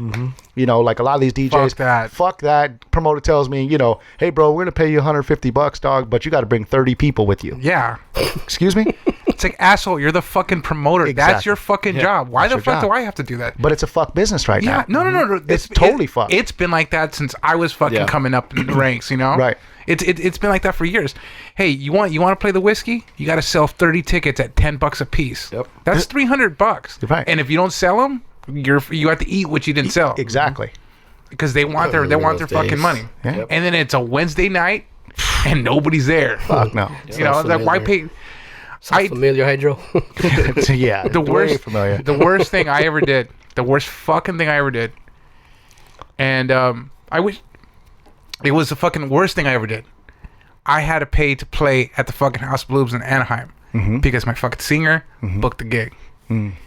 And me and the guitar player at the time, we did the math, and it was $16 a minute to play at the fucking House of Blues in Anaheim. You guys paid. Yeah. $16 a minute. And I was like, damn. And to this day, I've never forgiven him for it. Yeah, I wouldn't either. Fuck that. I'd never forgiven him for that shit. Yeah. Don't call me for it. Because I had to pay out $280 out of my own pocket. Crazy. Damn. Yeah. To do your art. To express your art. It wasn't even my art. That's the thing. Oh, you were just with doing covers. So it wasn't even the original shit of something that you even wanted. Yeah, because, I mean, that would justify it just a little. It would justify it a little to pay to play because you want to get your art out there. But if you're already doing something that somebody else created and you're just fucking going through the motions and then playing their music, it ain't fucking worth it. It's not worth it, guys. And, you know, I started booking when we first started, where I started booking on my own. And I would say, hey man, I would talk to my friends that are promoters now, and I'm like, hey man, I want to play the club. I heard you're promoting for that club. Well, how many people do you bring in? How many people? Why do I have to bring in anybody? First of all, I fucking known you for fucking 20 years, right? And second of all, aren't you the fucking promoter? Isn't this your fucking job? Yeah. Don't somebody pay you for that? Nobody's gonna pay me. They don't. Exactly. So why the fuck should I bring anybody?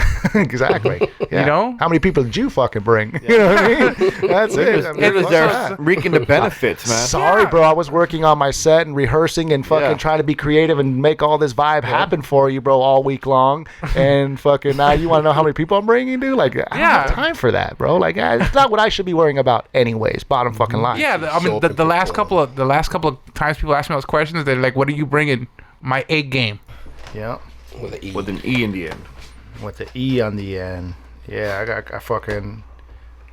I got on some other DJs on Instagram last week, man.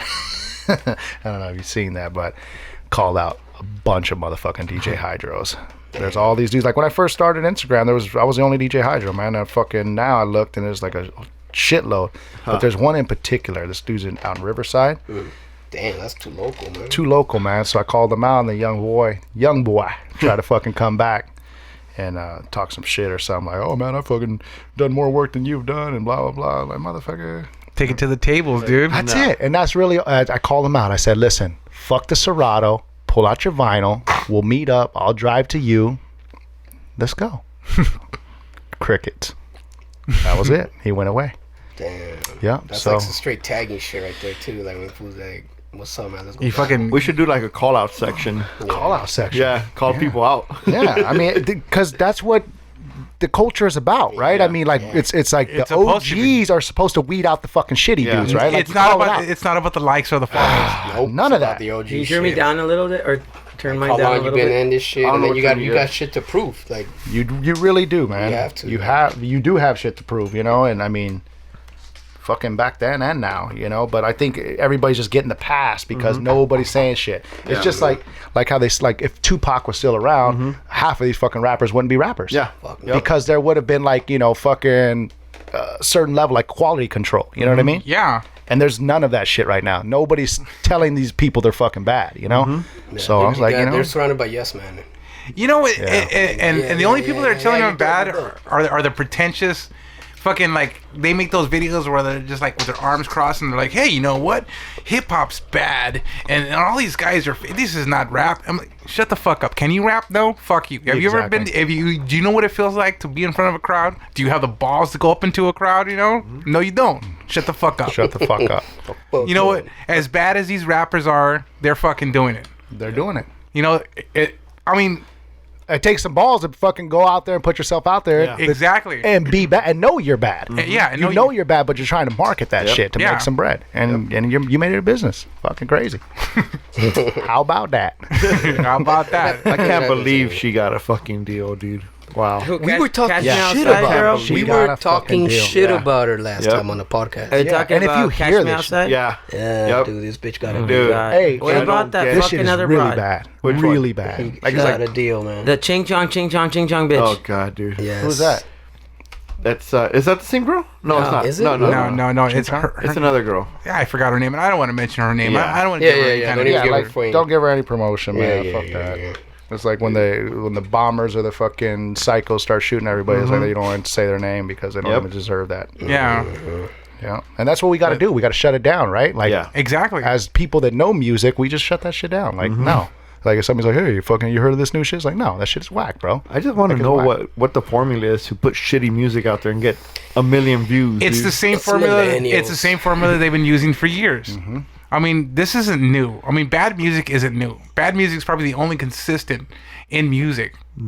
Like you have a niche, and it becomes popular, like Nirvana or whatever, and then the record industry looks for 1,000 clones, that they wanna that sound like you, and that's exactly what they did here. Fucking, they started off like I hate to mention his name, Lil Yachty. Okay, Lil Yachty started off, and he got like 50,000 hits on his SoundCloud, and then he blew up like that. And then they started looking for people that sound like him. Like always. Yeah, and that's basically how this shit blows up. Is that the record companies get greedy, and they want the next, not the next, but the same Like artist. This bubblegum shit. Yeah, so you're being constantly beaten down with the same music, the same sound, the same style. And what I remember, and you guys are more into hip hop than I am, but what I remember about hip hop is no one sounded alike. No. And if you were had the same style as this guy, you were a biter. Remember Shine? I mean, that Yeah, he could sound like fucking Biggie. Straight Biggie, dude. And that's the only hit he had because they were like, nah, that's it. Yeah. He can't do it. Sound too much like somebody else. No. Yeah. That's how it was. Now we're here in today, 2018, guys. Fucking A. Happy fucking New Year, everybody. It's gonna, you know what? It's gonna change. It's gonna change, and it takes a village, man. It really does. Right. We got to make a change. Yeah, you got to make a change. You gotta slap that fucking iPhone off that person's hand and fucking hand them an EMPD's record. You know, like, here, listen to this. Listen to it. I mean, that's what I think that's what happened to me when I was a kid. Like, some of the fucking older dudes are like, hey, man, what the fuck you listening to, bro? 2 Live Crew? Like, listen to this shit. You know what I mean? I mean, nothing against 2 Live Crew. It was actually kind of dope back then. But it was just like, it was rebel, you know what I mean? Because they're just talking about some crazy... They just wanted this, bitches that, whatever. And I was just into anything rebel shit. You know what I mean? Like, anybody would hate it, or they're like, fuck that. That shit fucking way vulgar, all this. I'm like, yeah, I love that shit. Yeah. I had a conversation with somebody, and I called 2 Live Crew the Marilyn Manson of hip-hop. Because all they wanted to do was shock you. Yeah. That's all it was. Right. I mean, because NWA took it to this level, like this gangster rap, and 2 Live Crew wasn't gangsters. Nah. And nobody was going to buy it. They got banned. So they did the next best thing. You know, they fucking went out there and made their content what it was. Right.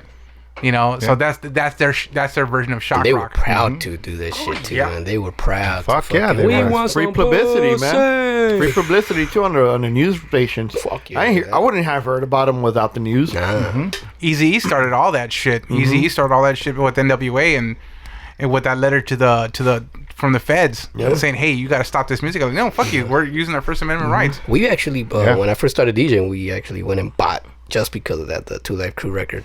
Because of that shit, like, fuck it, let's play this shit. We started playing at the parties, man. It's rebel shit, you know? It's controversial, It's like, man. Fuck yeah. Yeah, like with Tipper Gore, when she thought she was going to do the right thing by putting the explicit lyric sticker on offensive albums. that was the best thing they ever did. I would look at albums and I'd be like, why doesn't it have that sticker? I want the album because it has that sticker. Yeah, and fucking people inspired to fucking have that on their albums. Was it Sam Goody that said they weren't gonna have any explicit shit? Well, I forgot what record stores they weren't gonna put any explicit music on. I know it wouldn't have been Tower Records. Remo Latino. Definitely not. Remo Latino. Remo Latino? No. I have no idea, dude. Virgin. Yeah, it was one of those. No, it was a warehouse. Was it the warehouse? The warehouse did not want to handle that stuff. Yeah. Brown, that bitch. And where's the warehouse now? They're gone. They're gone. The last one was in Torrance. Yeah. Tower Records was gone. Everything. They didn't cooperate. They had Tower Records. You guys seen that documentary? There's a Tower Records documentary. Everything Must Go? Yeah. I haven't seen it yet. That shit is nice. It's on you guys check it out. Pretty nice, man. You know what? I watched the Eagles documentary like way too many times to be comfortable to talk about it. Not because I'm such an Eagles fan. It's just such a great documentary. Yeah. We just talked about watching Chicago. Yeah, you guys seen the Chicago documentary? It's really good. No, fucking badass. Yeah. I did not know they were big fucking cokeheads though. Oh god, I think everybody back there. All those guys are cokeheads, dude. I didn't. You know what? I've listened to the music for many fucking years, and it fucked me up. I think the record deals were signed with a line of coke on the side. Yeah, like on the dotted line was an actual coke line. Fuck yeah, let's sign this deal. There it goes. Let's sniff the deal. Yeah, there you go. Sign on the coke line. Hell yeah, sign the coke. Right above the coke line. Right above the coke line. As soon as you're done, sniff it all. Like no, that's the crack.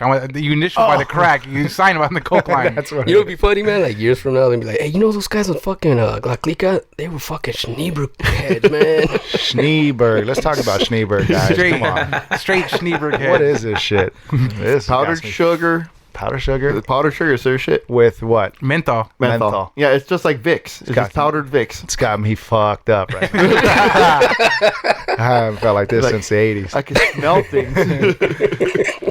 Oh, man. Some good stuff. Schneeberg. And you know it's always full.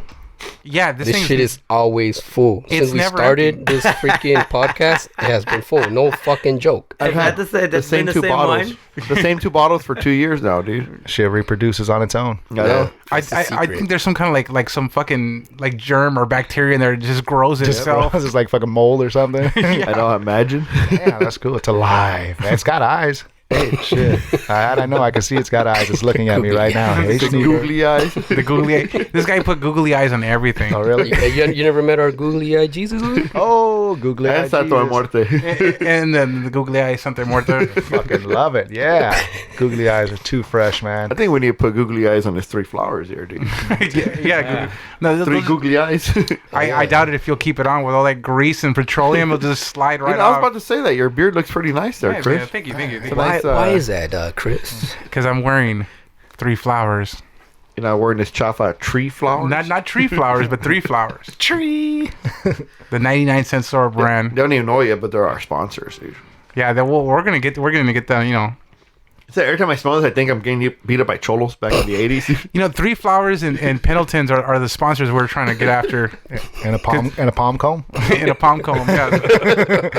Who makes that, dude? I always wanted to know who makes those things, man. There's Made in There's no China? patent in there. never a name brand on that thing. It doesn't say like the original palm comb.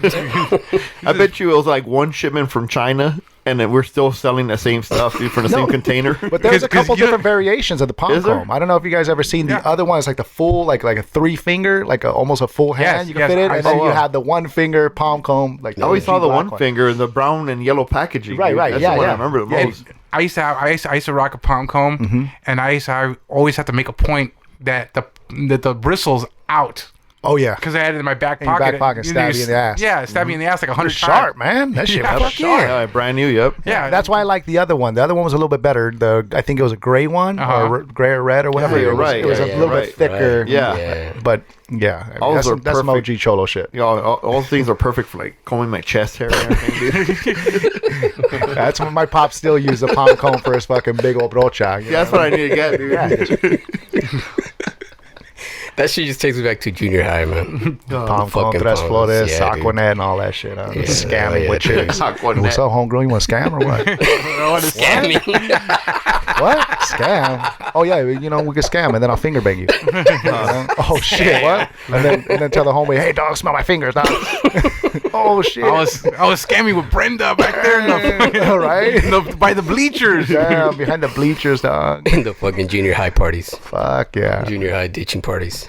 Good old days, man. Fucking or the after school junior high dances. Selling nitro balloons and bumping James Brown is dead, dude. Fuck yeah! I know what I never been to a ditching party that didn't play house. Like that was a soundtrack to ditching parties. Hell yeah, with overalls.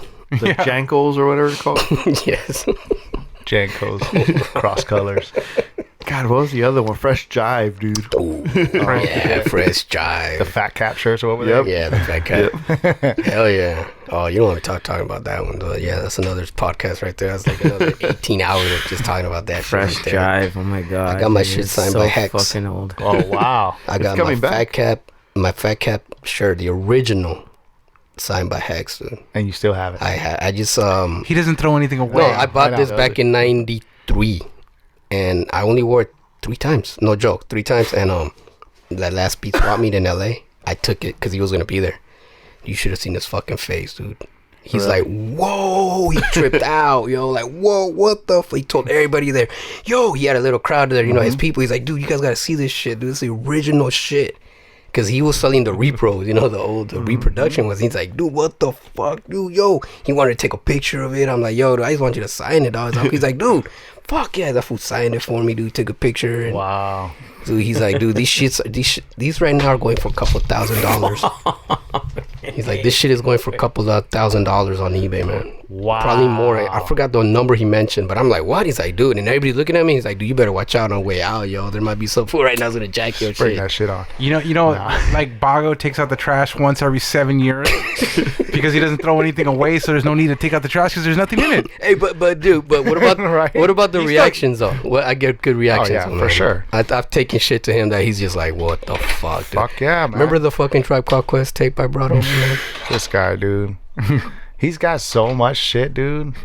With the Tribe Called Quest tape. Remember the fucking Rob 1 playing the Tribe Called Quest? Okay, so yeah, this guy brings a fucking tape to my house, right? And it was the 25th anniversary of Tribe Called Quest. They had just put out the album that day. That day. And we weren't even thinking about it or whatever. We didn't even think about that before we even realized that it was a 25th year on that day, and then they had put out the album 25 years later. He was playing the original album on cassette. That was actually DJ Rob 1, rest in peace, coming back from New York to Friday Night Flavors. Yeah, on Power. He was coming back from New York, and he brought the Tribe Called Quest album. Like, he got it when he was out in New York or whatever, and he basically debuted it on fucking Power 106. And I had the original recording, playing it that day. You would. Right. And then as he's playing it, I'm looking on like my Instagram timeline, and everybody's like, oh yeah, shout out 25 years Tribe Called Quest. And I'm like, yo, stop that motherfucker. Did you know it was 25 years ago today that the Tribe Called Quest album was released? He's like, nah, man. I show him, and we're looking through the feed, and we're like, holy fuck. Felt like there was a ghost in the house. Crazy. Yeah. Because I'm playing seriously, the recording of that day when he's debuting it. Like, yo, I just got back from New York. I just got this new fucking tape. I'm recording the whole fucking the session on Power 106. Mm-hmm. And, current date, where it's that day that album was released. I can't even describe how it was. 25 years later. It was crazy. We're just looking at each other like, what the fuck? And me and him are superstitious as motherfuckers. So, like, we had to turn everything off, and the session was done. And like, we're done. Right, yeah, we're done, dude. Like, we're starting to call in some shit like the Ouija board and shit. It's like, nah. We need to stop now. Kind of like we do sometimes, like. You know what? I always tell him, and I've known him since 2000, and I tell him that, we're so connected together that if we were chicks, our periods would be on the same day. Yeah, I get that. Yeah, like say like a fucking mother-daughter or whatever, like it's because of close and shit. But that shit was crazy that day though, man. Yeah. That shit fucked us up. Like, we seriously had to just stop everything. We're like, dude, this and that. You just stop the tape and all you hear is, that hiss that the tapes get. Yeah, pretty much that was it. And that happened to us before. He came to my house, brought some records, and I think that day I went to Record Jungle to go get some records. My son was at school doing a performance of Harry Houdini. So the night before, I was showing him a video, like because he had like the straight jacket. We made him a straight jacket with like little chains and stuff, and he had to break out of it. Like, that was the final of his presentation. And that day I went to the record store, digging through a bunch of records, that same shit where it's like just that calling, and you go to that certain spot. I go all the way dollar bin, all the way at the bottom. I'm digging through records. First, I like pull a whole stack out, and when I do that, the first fucking record that is facing towards me is the same song that I had showed him the night before, and it was a group called Cone Can, and the song was called Houdini. Yeah. Oh, wow.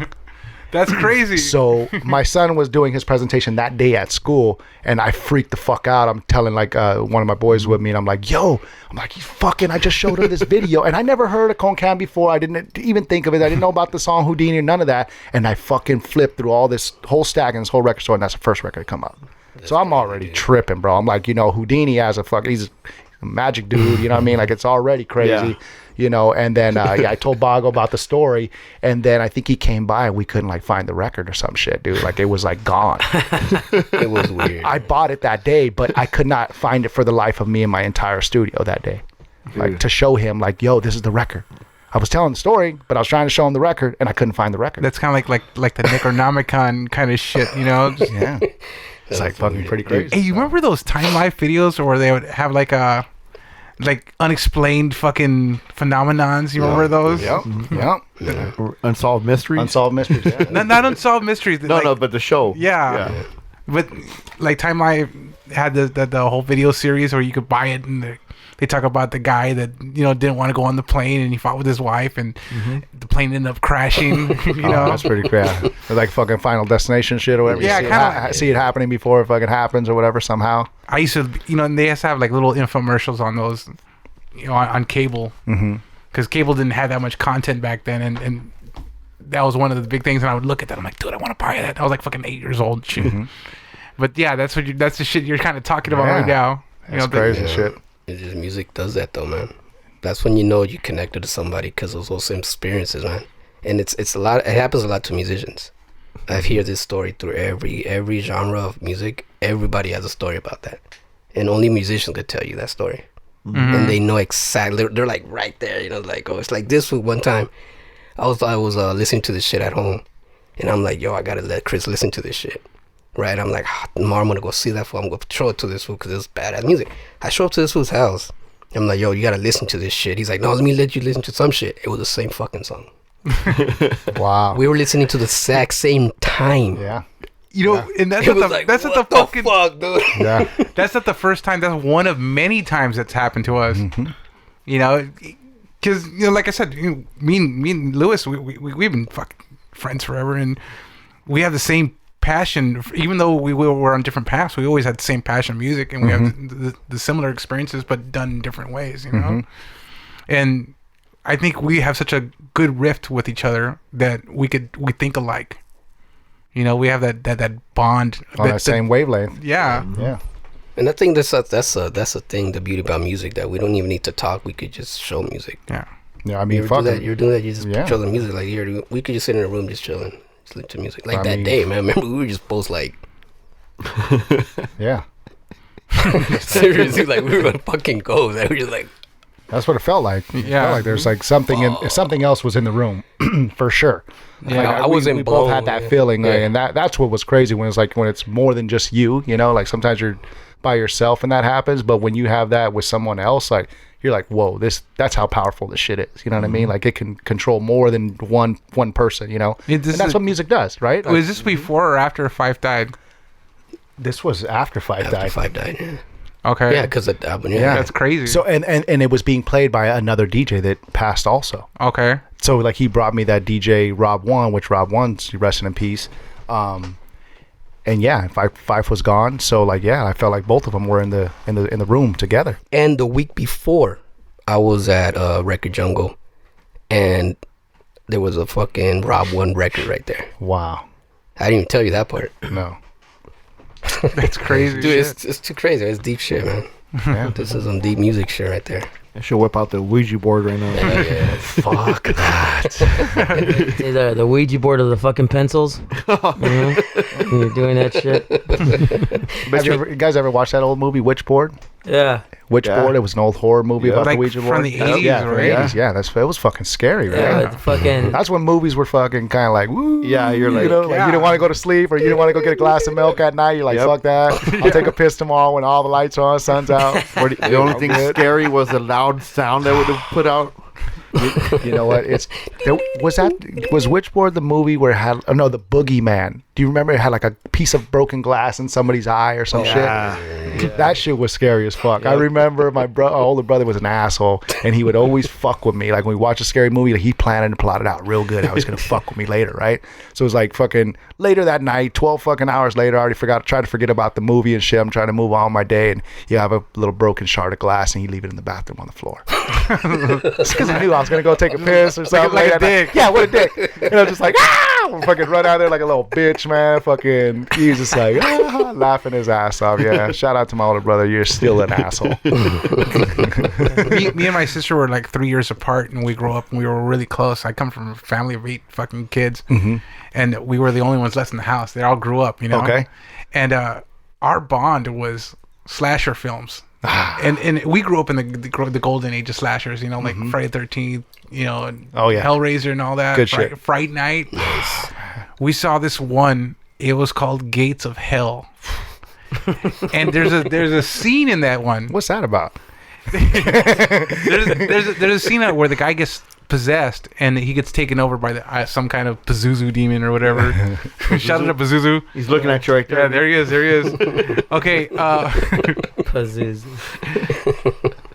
And the guy takes him over and he makes him throw up, and he starts throwing up all his entrails. And you're young and you don't know special effects. You know, they don't look cheesy to you yet, right? Because you have your imagination working. Yeah. So we were just like, eyes were watery. She ran upstairs to the restroom and throw up. I ran downstairs to the restroom and throw up. You know? Shit. We were just fucking all fucked up by it. You know. That's what those movies would do, though. What man. soundtracks you guys remember though?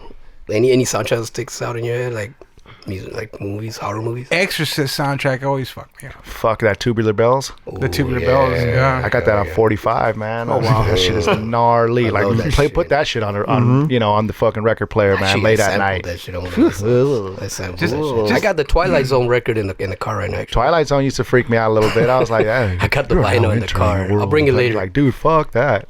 I love Halloween, man. Did you ever do the Hollywood Tower of Terror when I was over here at fucking Disneyland? No, dude, I'm not that's into the that. worst fucking ride ever. I don't know how my wife talked me to get on that fucking ride. It's like a worst nightmare, bro. It's like you're in an elevator, an elevator shaft, and you're just dropping, and you don't even know when you're gonna drop. Yep. And then they got the Twilight Zone fucking music on before you go in, so it's already my fuck. They've been trying to convince me to get on that shit. I'm like, fuck. Because now it's like Guardians of the Galaxy or shit. Yeah, now it is.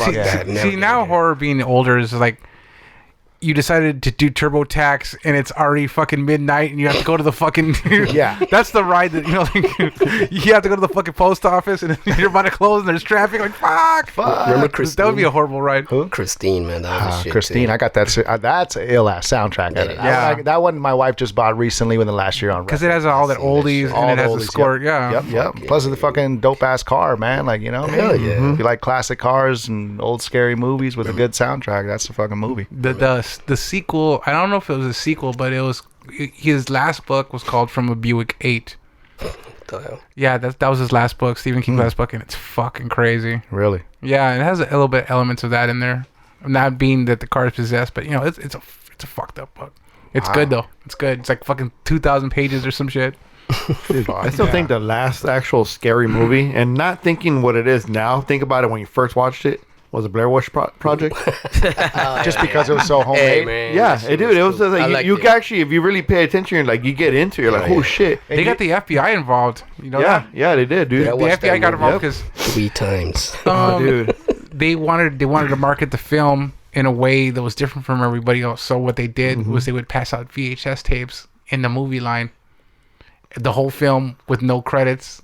No music, no nothing, just like that. Just like you found a VHS. Guerrilla style. Guerrilla style. Yep. So like one of the fucking guys that fucking was like, I don't know, he was the janitor of the FBI building or whatever. The fucking he took it to work and they watched it. They're like, what the fuck is this? They thought it was real shit. They thought it was real shit, and then the fucking FBI got involved, and then fucking like I don't know if it was Lionsgate or whatever. Yeah.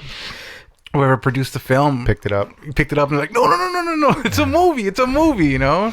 I can't help it. Every time somebody brings up the Blair Witch Project, I think about that Family Guy episode when Brian the dog takes the blind person to go see the Blair Witch Project because he was a CNI dog. Yeah, he was a CNI dog. And he goes, all right, they're in the forest, they're walking around, nothing's happening, something about a map. Nothing's happening. The movie's over. Everybody looks pissed. Great. That shit was fucking hilarious. I love soundtracks. I'm a soundtrack. That was the last one that actually scared me, dude. Yeah, that was the last one. I watched it at the theater, at the Santa Monica Lamley Theater, like 3 times. Would you guys say that was the beginning of like reality television? What? I kind of. It was in that same era. Like was that before the Real World? No, the Real World was way before. Was way before Blair Witch. 98, I think, right? No. Real World. Yeah, that's probably about 98, 99, 97, probably. And Blair Witch was what year? Early 2000s. Like yeah, it was 99, 98. I think it was 99. Yeah. So pretty close to. I mean, I would say first reality. Or has there ever been another reality movie like that? Yeah, the Cloverfield, I guess, had that first perspective. Well, you also Paranormal Activity. Paranormal Activity. Oh, okay, yeah. But then they were just all kind of off of the Blair Witch. Yes, yeah. They were a better quality. Yeah. Right. No, Blair Witch was a shit. Because I fucking hated that movie. I went to go see it with his brother. I've never watched it, man. I went to go see it with Rick's brother, and we were just like, fuck, I want my $7 back. Wow. You know? Maybe that's the reason why I didn't watch it. Yeah, it was a horrible movie after you watched it. Because mean, the hype was so crazy at that point because like the news was talking about it because of the FBI thing. Everybody's talking about it's the most original movie ever made and all this stuff, and it's unscripted. And I was just like, I look at this movie and I'm like, fucking, when is something gonna happen? You know, like the way he described it right now is really the movie. Fucking perfect. You know what though? What Chris, the problem he had is he went with my brother. They're probably making out, dude. That's what it was. We warmed up those fucking theater seats. They were scamming. Yeah, we were scamming. Hey, scamming at California 3 Theater, dude. Oh god. Sticky floors. That's right. We had the worst theaters in our fucking hood. But we had 3 at least, man. And they were all pretty relatively bad. I think California Theater was the worst. It's almost similar to our Gardena Theater. Oh yeah, that's legendary though, man. Fuck yeah, the park theater. My parents used to go there when they were kids, and they still had the same fucking seats, same fucking semen stains on the seats. This is how bad the California Theater was. The California Theater every Tuesday was $1 day, and they still couldn't feel that motherfucker out there. Fuck, that's pretty bad. You could watch a fucking movie for $1, and nobody would go. You could watch 10 movies for $1. You stay there all day. They should have hired fucking Paul Rubin and Jack off there, and then everybody would have fucking went, right? Like, fucking, we're gonna show Pee-wee's Big Adventure today. It was like the Muppets Takes Manhattan, where they had like the fucking little rat as the bellboy, you know? Oh yeah, the little fucking. They actually had a real rat in there. They had rats. You know, they had rats. That's what Gardena was. The Gardena Theater. I remember I used to see rats on the fucking screen. Dude, you see them going up. I remember at California Theater, you turn to your left and they're right there watching a movie with a fucking bucket of popcorn and shit. You know? No. I seen it, like, I was in line to get soda, and, you know, fucking, even back then, soda was fucking expensive at a fucking theater. Oh yeah, it's like $3. And I saw the rat run across the popcorn machine. Damn. No, you can see the like, California this Theater. Place is ghetto, man. California Theater, you can see the rat run across the screen. You see the shadow, dude. Yeah. You see the shadow of the rat running across the screen. And if you sit close enough to the screen, you can see all the spitballs and everything up on the screen. Oh, the fucking with the straw. Yeah. And there's always the cholos in the front. Hey, check this out. Trying to write their neighborhood with the fucking spitball. And fucking, you know, X13, dog. a very, you know, or fucking F13 in the lower corner scribed into the. No. Screen. It was the upper. It was the upper corner. They had F13. Mm-hmm. One of the local gangs right there. Right there, Yeah. Florencia. Right there on the side of the screen. Shout out Florencia. Dog. So, like when the movie was bright, you could see F13. These guys had it down to a T even back then. And then you could always, like, there was always light coming in from the front because people would be sneaking people in. So they'd get the second act. These fuckers scribed on the fucking lens of the projector and shit, so every fucking movie just showed their shit. Hey, you got to represent your hood somehow, right? Hey, bro, fuck remember it's your fucking hood, dog. When you know Colors came out, dude? That was their Instagram, you know what I'm saying? that was the way they promoted before fucking social media. Yep. Hell yeah. They're the pioneers, man. I feel it, man. Shit, Bago, he was promoting way before social media, dude. Shit. This guy's riding all over the fucking city. Yeah, dude. He was an advertiser. Hell 1990, man. Hell yeah. You should have been writing other people's names up there charging them motherfuckers. Oh, shit up. You know? Like, I know you want to be a tagger, but I'm a real fucking tagger that actually goes out there. So here, pay me some fucking money and I'll hit your name up when I'm out. Act like you're with me and shit. Yeah, it was fun. It was fun. I was serious, like you said. It was the first type of marketing because we didn't get paid to do this shit. We're marketing ourselves straight out everywhere. Yeah. It was like a 90, 91 series. Like it was all me and my boy Baja. Bago and Baja. That's all we did. Okay, let me talk to my legal expert real quick. Yeah, statute of limitations are up on this? It's done. Okay, go on. Yeah, so so I was doing graffiti. Well, that's what I'm saying. That's why I talked about the weed. I mean, we're fucking old as fuck now, so I was like, I just realized. But see, in all this shit, it was funny because we used to go DJ, right? We used to do parties, whatever, and after the party, we all had the cans ready. Right after the party, we fucking just go bombing, dude, the freeways, the street, like wherever we were at. That's what we were bombing. We'll be DJ East LA. Hey, fool, right? We ready? Boom, pack our fucking bag, boom, start fucking bombing that whole area there. Then we'll be like in Hollywood, fucking bomb that area right after the party. That was our thing. So we were marketing ourselves back then, dude. Yeah. Fuck yeah. You know what's funny? Till this day, you still remember some of those names you saw out there, dude. I still remember, for some reason, I still remember this guy, Vito. He used to always be in Vernon, Huntington Park, May. Everywhere I went, I saw his fucking name somewhere, dude. What's the other, the Thanks bigger to one? music. Yeah. Chaka. Chaka, there you go. I have two friends from extreme different backgrounds. I have him, and I have my other friend who's punk rocker, skinhead guy, and not Nazi skinhead, but like skinhead into the music. I don't care. This guy can wear a fucking muumuu, and he'll still look punk fucking rock. hands down. Whatever he fucking does, he does it. It looks punk rock on him, and he doesn't even have to fucking show it. He doesn't show off. He doesn't have a mohawk or anything like that. But everything about him looks punk rock. Like he wears glasses. Like fuck, that's punk rock. That's now cool. when I see Bago, I look at him and it's hip hop. Everything he does is hip hop. Like fucking. Like I was eating a burrito, but that's the most hip hop thing you can do. That, it's like when you see George Clinton, you're like, that's funk. Yeah. You see Bago, that's fucking hip hop. Yeah, exactly. I feel it, man. A while back, I was speaking about like back in the day and DJing and all that shit. I was just DJing at this pad. We're just kicking back, playing music, and his wife and her friend looked at each other, and they looked at each other and looked at me, and they're like, didn't Bago used to play our fucking junior high dances?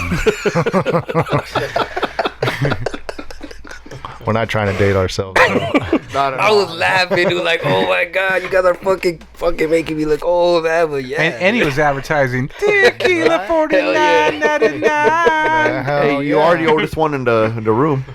Oh fuck! What? You are the oldest one. And for those of you who don't know, Bago 74. The 74 in Bago is the year he was born. Hey man, but it was fun, dude.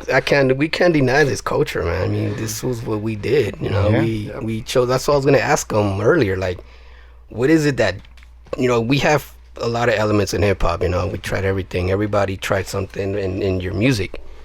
Like, what drew you to DJing though? Like, because you had a choice to be a graffiti writer, a b-boy, and all that. What is it that made you say, you know what? I want to fuck with DJing. Like, this is it. Like. Well, I didn't want to go to jail, so I didn't want to be a graffiti writer.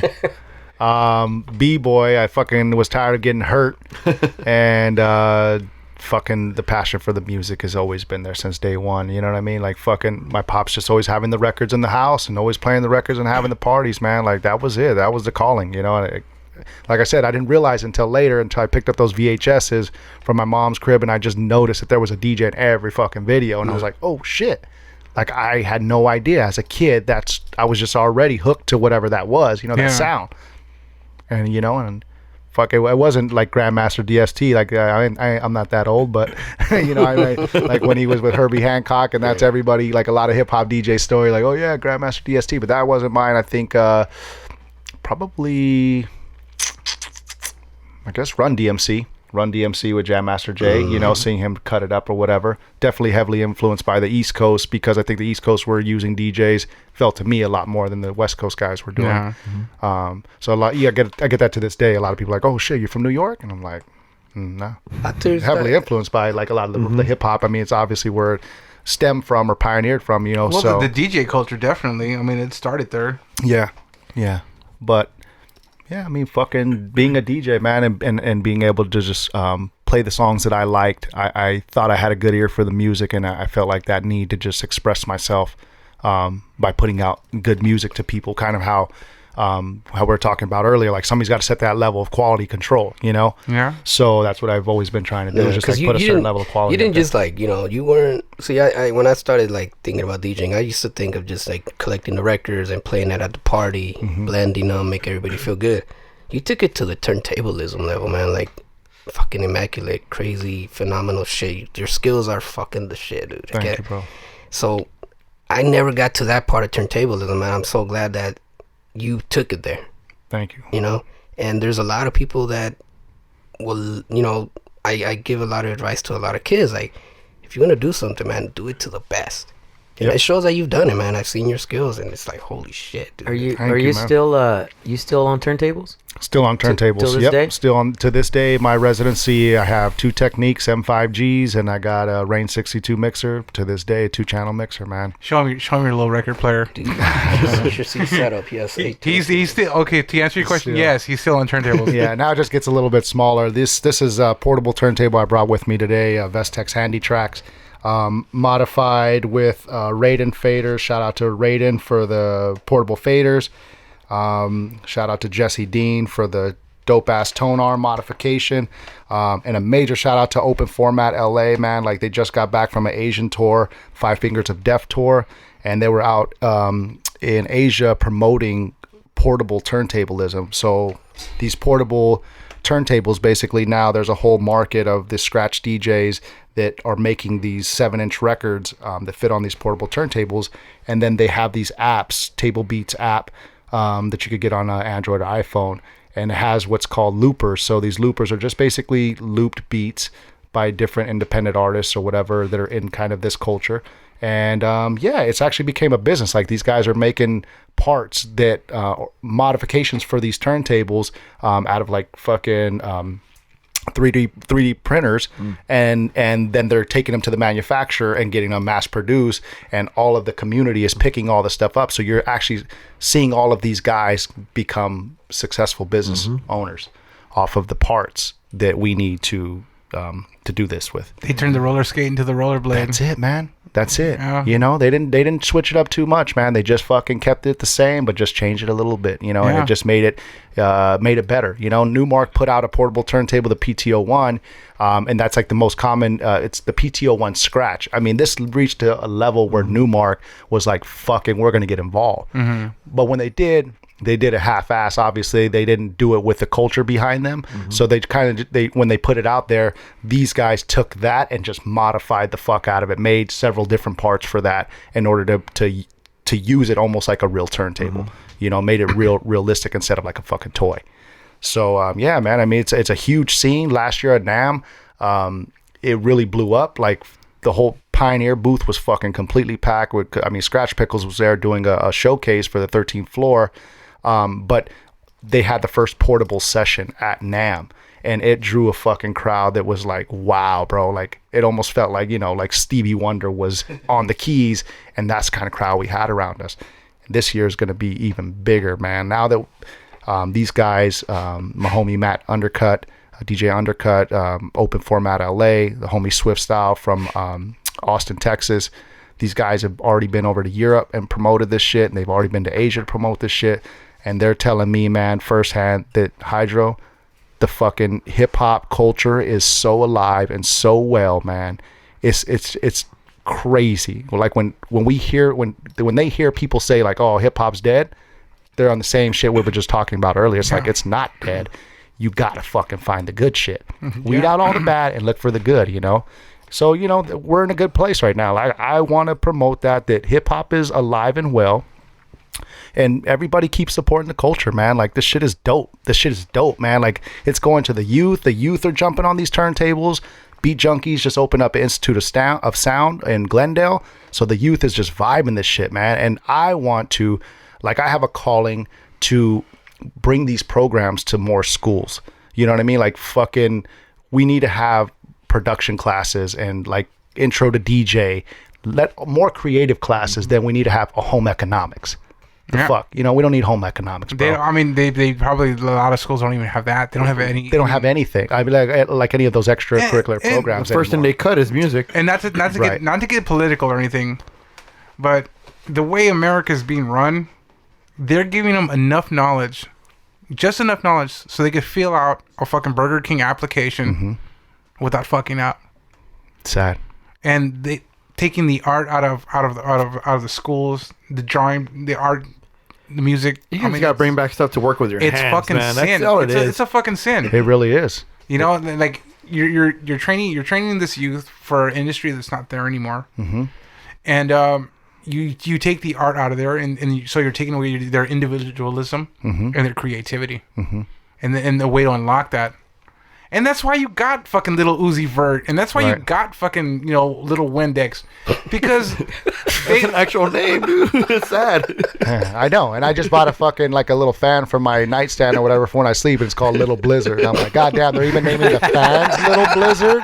Like, dog, they know that's fucking selling, so they're like, oh, I'm gonna call this fan. It blows out scissor as a vapor, and pops Percocet as fucking power. Yeah, man. I know. And speaking about that, man, I want to hear a little demonstration. Yeah, let's fire that motherfucker up. You know, let's hook it up. Let's hook it up. What do we got? You know what? I think Lewis is calling you out for a scratch battle. Oh, hell no, dude. Like, put the headphone right onto that thing. Yeah, there you go. This is brought to you by the Tres Flores. Don't forget. This mix is brought to you. I don't know how you want to do it. Like, this commercial-free mix is brought to you by Tres Flores. DJ Hydroe. Right on, man. Just gonna do a little cutting or whatever, some beats. See what we can find here. Hey, are we in the board? Are we hooked up to the board? Yeah. It's kind of hard, huh? Don't bump the table.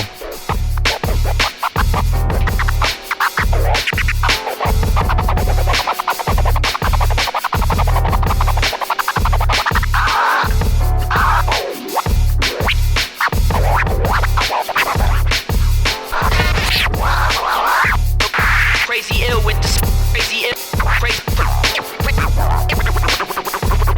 crazy ill,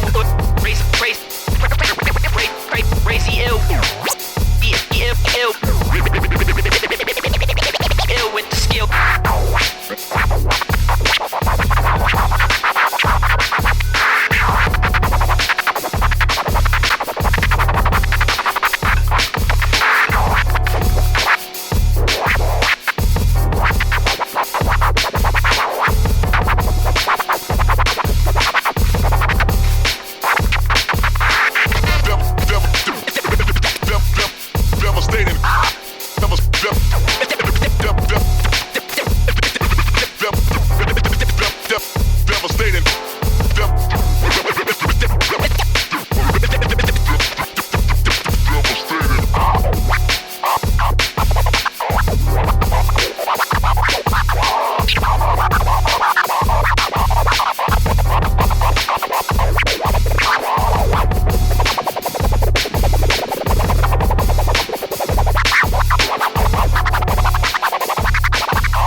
You should do that for a living. That's pretty good. I mean, Just hang out in Times Square and just fucking cut it up. Become famous off that. You know what? That's just fucking. I mean, wow, dude. That's fucking bad, dude. That's Thank fucking, you, man. That's fucking awesome. It's fun stuff, man. These guys are like fucking taking pictures and playing videos. And I'm just wanting to enjoy the fucking moment, man. You know? Yeah, dude. It was, Fuck yeah. I mean, and it's Dude, just that was better than Schneeberg, dude. I don't know about that. Man. That's what made me fucking do that. This mix is brought to you by Schneeberg. Schneeberg. dude, this is, and this, see, And it's just look, we're all speechless, man. Like, I'm actually like when I see like things like that. I mean, like live in front of me. This is why I go out to see live music. You know, you never thought like it would get to this. Look at that. It's a little machine. Yeah, and then That's fucking awesome. it's like seeing magic being performed in front of you. You know, just yeah, like, dude. Not that it's an illusion, but a portable fucking DJ system. Yeah, everything is battery operated. The faders are chargeable. The modification in here, the little turntable's chargeable. So like, I mean, your phone's, got a battery in it. So pretty much everything's portable. Straight up, you can go anywhere the fuck you want. up to the top of the hike, all the way to the top of the mountain, pull this motherfucker out, and just get crazy with it. It's funny that you mentioned this to me a long time ago. Like, he told me about this. Like, yo, dude, this is something that's happening right now. You know, this is, check this. And I'm looking at it like, dude, cats could be on the subway just fucking just practicing on the way. It could be at work. It's happening all over the world. Like, I've seen people like in Jordan, and they're way the fuck at the top, and it's like, you know, the fucking wonder of the world right there, and they're getting that shot, man. Fucking just cutting it up. You know? Fucking, you know, and having the fucking background as their muse, dude. Exactly. I want to do that at work, dude. When I'm driving the airfield right there. Yeah. I got a buddy that worked at FedEx and shit, and he's got a video. He's cutting it up or whatever, and he's in the fucking FedEx truck just fucking while he's driving. Hey, he's not texting and driving. He's not texting and driving. He's cutting and driving. Nice. Yeah. Hey, do you ever, how do you feel like knowing that have been keeping it real throughout all these years, still playing on turntables? Do you ever get anybody that's on a laptop program or just spin CDs, and do they ever come up to you and say, hey man, you know, that's crazy that you still play, you know, records, you know, vinyl, turntables and whatnot? It's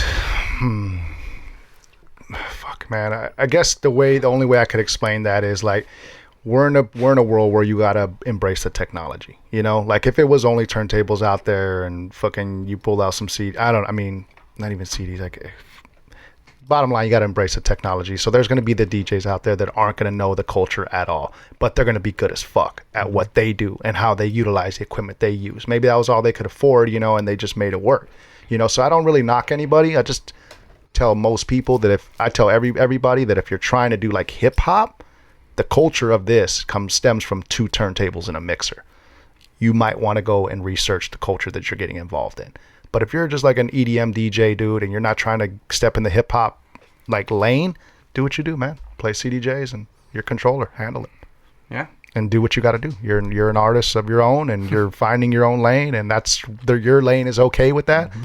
But if you're trying to do hip hop, there's a culture behind it. You know, like study it. We were, I don't know if it was the hip hop podcast we were talking about it. These tools were primitive at the time, and the technology is getting better. You embrace the technology so you can, you know, and take it to that next level. Right.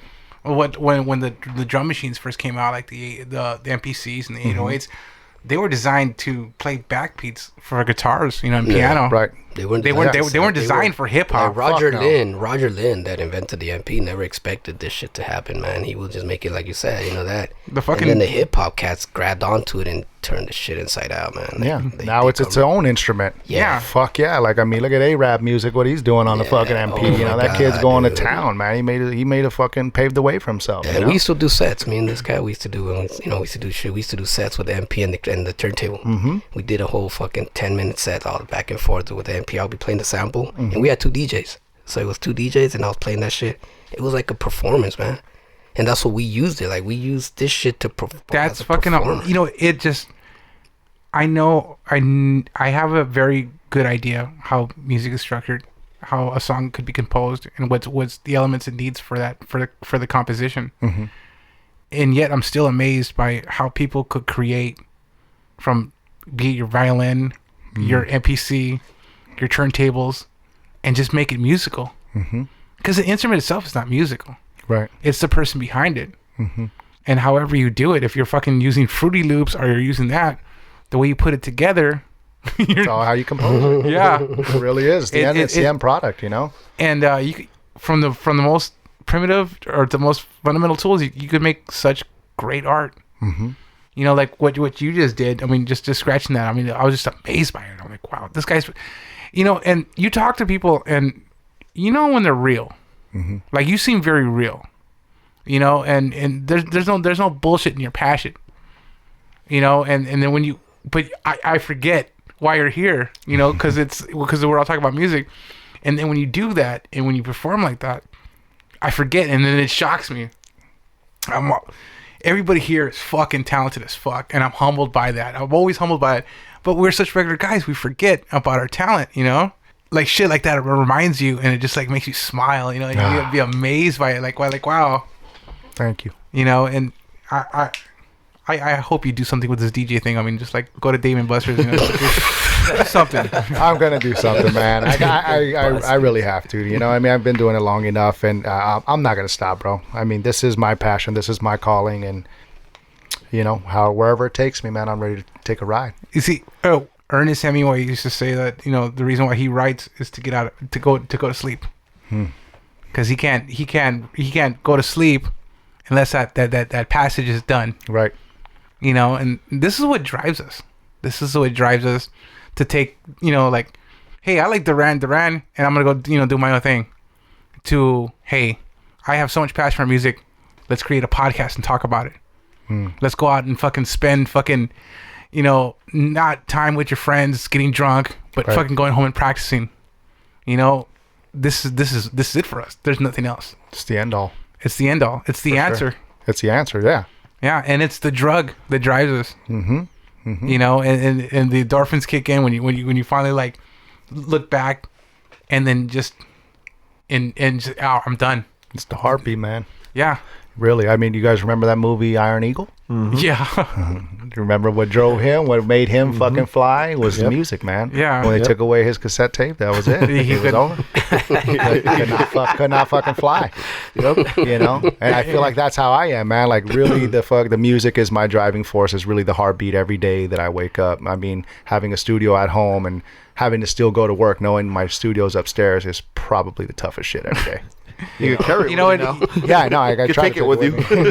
I'm gonna have Lewis give you the Lou Gossett Jr. What's his name? Lou Gossett Jr. Lou Gossett Jr. Pep talk that was in the Iron Eagle tape. What the fuck? And put it in your mix. You That'd know? be fucking dope. Wait, what are you talking about, man? You never seen the movie Iron Eagle? Nah, dude, my bad. Okay, so Sorry, man. we got to talk about it off fucking podcast. I think I was tagging now. I think I was tagging that night. He was probably in his 20s when it came out, dude. Yeah, I don't remember. Dude, It's like I can't see that movie tonight. I got to do my taxes. Okay, my 20s were a blur, no bullshit. My 20s were a blur. It was 90s. I was fucking doing a lot. Anything with 7, I can't remember. I can't remember 1987, and I can't remember 1997 for what is shit. what's with that movie though? Like, what is it about? Like, like what is that referring to? What you're talking about? Because I'm like, curious. Okay, so this kid, he flew jets or flew planes, and he would have like, he would move to the rhythm of the rock music that he played on his Walkman. He had a Walkman strapped to his leg. And I guess his dad was a POW, like typical like Russians versus the United States in rock. You know? Oh yeah, like Rocky. Rocky movie. Yeah. Every fucking every genre had one. He dies. Yeah. So his dad was in the POW camp, and so he decided to fucking steal a fucking a $20 million plane and fucking go rescue him. And he put his headphones on, and Lou Gossett Jr. fucking put a pep talk in his metal tape, like, you gotta be there. So, I don't even know what the fucking speech was, dude. It was fucking funny as fuck. And then he was like, this is a sad moment because Lou Gossett Jr. is not there anymore. And then fucking the metal tape plays, and then he starts blowing up these Russian guys and gets his dad out somehow. And he's on the rhythm and it's just fucking blowing everything up. Yeah. It was that moment. It gives him that moment. He lands with no runway, takes off with no runway, and then, and then he gets the blonde bitch in the end, right? Yeah. He gets the blonde bitch in typical 80s movie, dude. Yeah. She worked out in the airfield. She did something weird, But that's what it was. Like, he had the music on. I think they got pissed off because he had the headphones, and you know how the jet fighters got to wear the headphones. So all the other jet fighters, it was interrupting their concentration because he had the fucking music blaring loud. So then they made him turn the shit off, and like he fucking almost crashed or some shit. Okay. Think of Gleaming the Cube, but with airplanes. Ooh. Yeah. Remember Christian Slater movie, Gleaming the Cube, right? Dude, I'm sorry, I don't. Damn, we gotta catch you up, dude. Yeah, dude. I was out getting. Those are some fucking good movies, though, huh? Hey, next week is gonna be fucking time capsule fucking week here. Yes, yeah, man. You gotta make them watch Pump Up the Valley. It's all good. We don't want to embarrass you because I mean, there's sometimes some shit I don't know or whatever, and I fucking like, there's a lot of shit. You know what? Blast. I probably did watch it. I don't remember it, honestly. You know what, Lewis? There's times when I watch a movie like, then all of a sudden they're like, I'm like, I already watched this all the way in the end. It's like, I fucking remember this movie now. It's like the poor man's version of a Top Gun, like an answer to Top Gun. It was like how Basic Instinct and Body of Evidence came out. And they had those cheesy Showtime movies, the sex movies. And they have like Body of Basic Evidence, or they would use the names together. They were like Body of Instinct. Body of Instinct. missing. Saving Ryan's Privates. Yeah. That was a porno. Yeah. When Harry ate salad. Oh yeah, those pornos were good, dude. I used to love to watch pornos. They were named after fucking shitty movies.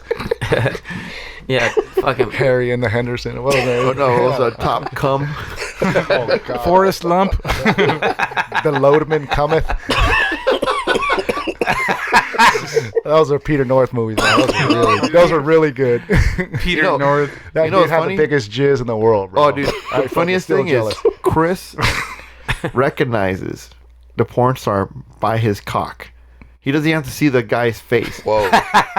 We were watching a porno one time. He walks in and goes, "Hey, that's Peter North." Oh, so and see, the only that's thing what showing was Peter the North. cock. His eyes went like this. I go, fuck. They threw the googly eyes on him. No, but it was just the cock on the TV. He didn't see anything else, dude. That's it? Just the cock. And then again, he did it again a few months later. It's like, I forgot the guy's name. Okay. That's TT Boy. Now it's getting too crazy. Okay, TT. Every student needs a teacher. He's a connoisseur cock. Right? A cockasur. A cockasur. You see, I'm comfortable with my sexuality. I can flow with this, you know. When Superbad came out, it was fucking justified. I was like, I grew up drawing big veiny cocks. You know what was funny? When he was talking about like he couldn't stop drawing cocks. Uh-huh. There was a kid in my junior high who did that shit. And that's why it made me laugh even fucking harder because I knew somebody like that. You said hard. He made it harder, God, dude. Like, the puns keep rolling in. The puns keep rolling in. Yep. Hey, but through all those puns, your 3 Flowers beard looks really good. Oh, thank you. Yeah. Dude, it says a sheen, man. It's beard and lubricant. You put beard oil and flowers on your beard. Yeah. There it goes again. we put the 3 flowers.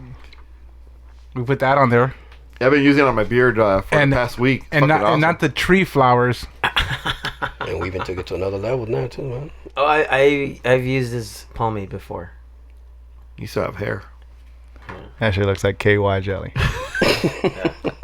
Why did they make a pomade? I didn't know that they made a pomade. Dude, they have a few. Why did they step out their fucking zone, dude? They should have just kept it with the OG, man. They've had that one forever. You know what this stuff looks like? It looks like you know, like Thanksgiving dinner after Thanksgiving, that turkey grease that coagulates. They save for the next day. Where'd you get this shit? Dollar store. Tree flowers? Tree flowers. That's not 3, but tree. It don't even smell. It was that one was made. Smell it. That one was made in Jamaica. Yeah, tree flower man. Got tree flower, man. Dude, it doesn't even smell anything like That's for those Rasta cholos. Oh, Rasta cholos. Hell yeah. See, it even has the Rasta colors. Look at tree flowers, man. Yeah. Tree flowers. That was the original Jamaican version. Where you from, man?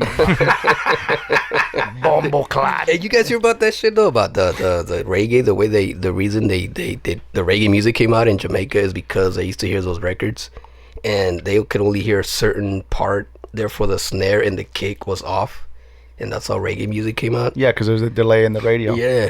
So it was like shit. yeah, that's how So that's why it's off. Was it on the? Yeah, it's on the 1 and the 3 or some shit like Yeah, that. some Yeah. shit like that, man. It's off. It's like salsa has no one. Mm-hmm. Like if you listen to salsa and you try to keep time, it has no fucking Oh yeah, one. you're fucked. Yeah. Yeah. It always starts. It always starts on the 3 or the 4. Yeah. Like, Yeah. That's so what when you're like trying to snap your fingers to it, Yeah. that's why they dance so good to they're it. like, hey, Hydroe, you do quinceañeras? I'm like, hell no, that shit ain't got no one. Like, I can't do no fucking none of that You ever shit. done bar mitzvahs? Nah, no, man. No? What's the craziest fucking shit you ever done? I was about to ask that. A few years back, we did a crazy party for Adrian Malouf. You guys know the Maloufs? They owned the Sacramento Kings for a while, the Palms Hotel. He was a rich ass family. Their family they owned Coors Light back up into like late 70s. They sold it off. So they're just like heirs, super rich motherfuckers. So I was working with the homie Luciano. Oh, okay. Yeah, well, Luciana was training her dog or whatever, and then I ended up getting in with her training or teaching her oldest son how to DJ, and she asked me to come DJ a Christmas party. I get over there and shit, dude, and it's fucking like all these celebrities, Hollywood shit, dude, like big time, bro. Like you got The Game there, fucking just mad celebrities. She was dating the heir of fucking Budweiser at the time. So like all these high profile people, there's fucking snorting blow in the fucking bathroom, dude. No Just like, Schneeberg there? Oh nah, this was the real Schneeberg. So like, it was going down, man. And the party got so fucking big. I had a homie gonna come guest DJ with me that night to kind of help me out. And he hits me up and he's like, hey bro, I can't get in. I'm like, no, you're on the fucking list, because it's like a gated community up on Mulholland, way the fuck up there, Beverly Glen. And he's like, nah, man, like, I can't get in. Like, this whole, like, all the fucking Sunset is or Mulholland is shut the fuck down. I'm like, what do you mean shut the fuck down? He's like, cops everywhere. There's fucking traffic like a motherfucker, dude.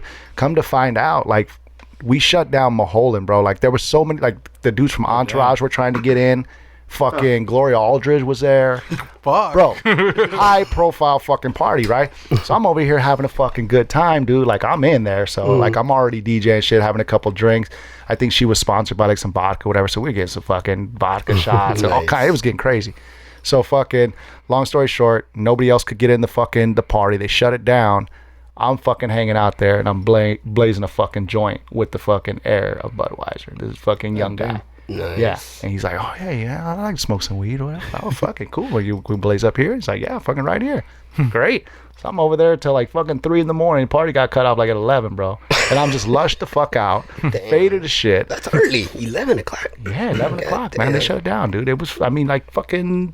Everybody lives in that area. Like Tom Cruise and shit lives there. Yeah, like, you got the inventor of air. Yeah, exactly. Yeah, these fuckers, they don't fuck around. The inventor of oxygen lives there. You know what's funny? The irony is you're smoking bud with the pipe from Budweiser. Yeah, and then the next day, I get up and fucking come on TMZ, man. They fucking TMZ covered that whole fucking story about the Christmas party up on Mulholland. They got shut the fuck down, and they listed. That's how I even knew who was even trying to get in, because they obviously knew, and they're like, oh yeah, fucking the whole cast of Entourage was trying to get in, blah blah blah. And I'm like, wow, shit. I was like, that was a pretty crazy party. You're playing some good shit, man. Senator Barack Obama at the time.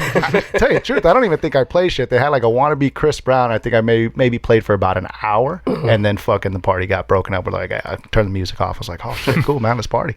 Nice. So we just lowered it down. I mean, that was pretty crazy, but it was for a good cause. The Children's Hospital, I think they're donating to that, a shitload of fucking presents, which I was like, oh, okay, that's cool. At least something's going somewhere, Are you? And where were all the Coke sales proceeds going to?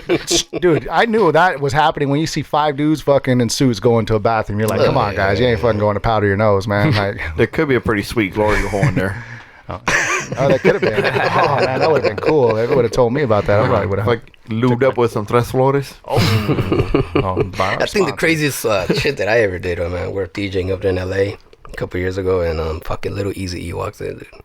Little Easy walks in and chills and shit, and next thing you know, I look over, and Lee Quinones, the legendary Lee Quinones from the fucking Bronx back in the 76. This fool walks in too, dude. We're like, oh shit, like that just fucked me up, man, because coming from the graffiti background, that's like meeting Grandmaster Flash. You're like, oh shit, that's like meeting Elvis, dude. Yeah, they're like, oh fuck, what the fuck? And then Little Easy E's chilling right there, and like, the fuck's going on here, man? This is insane. Yeah.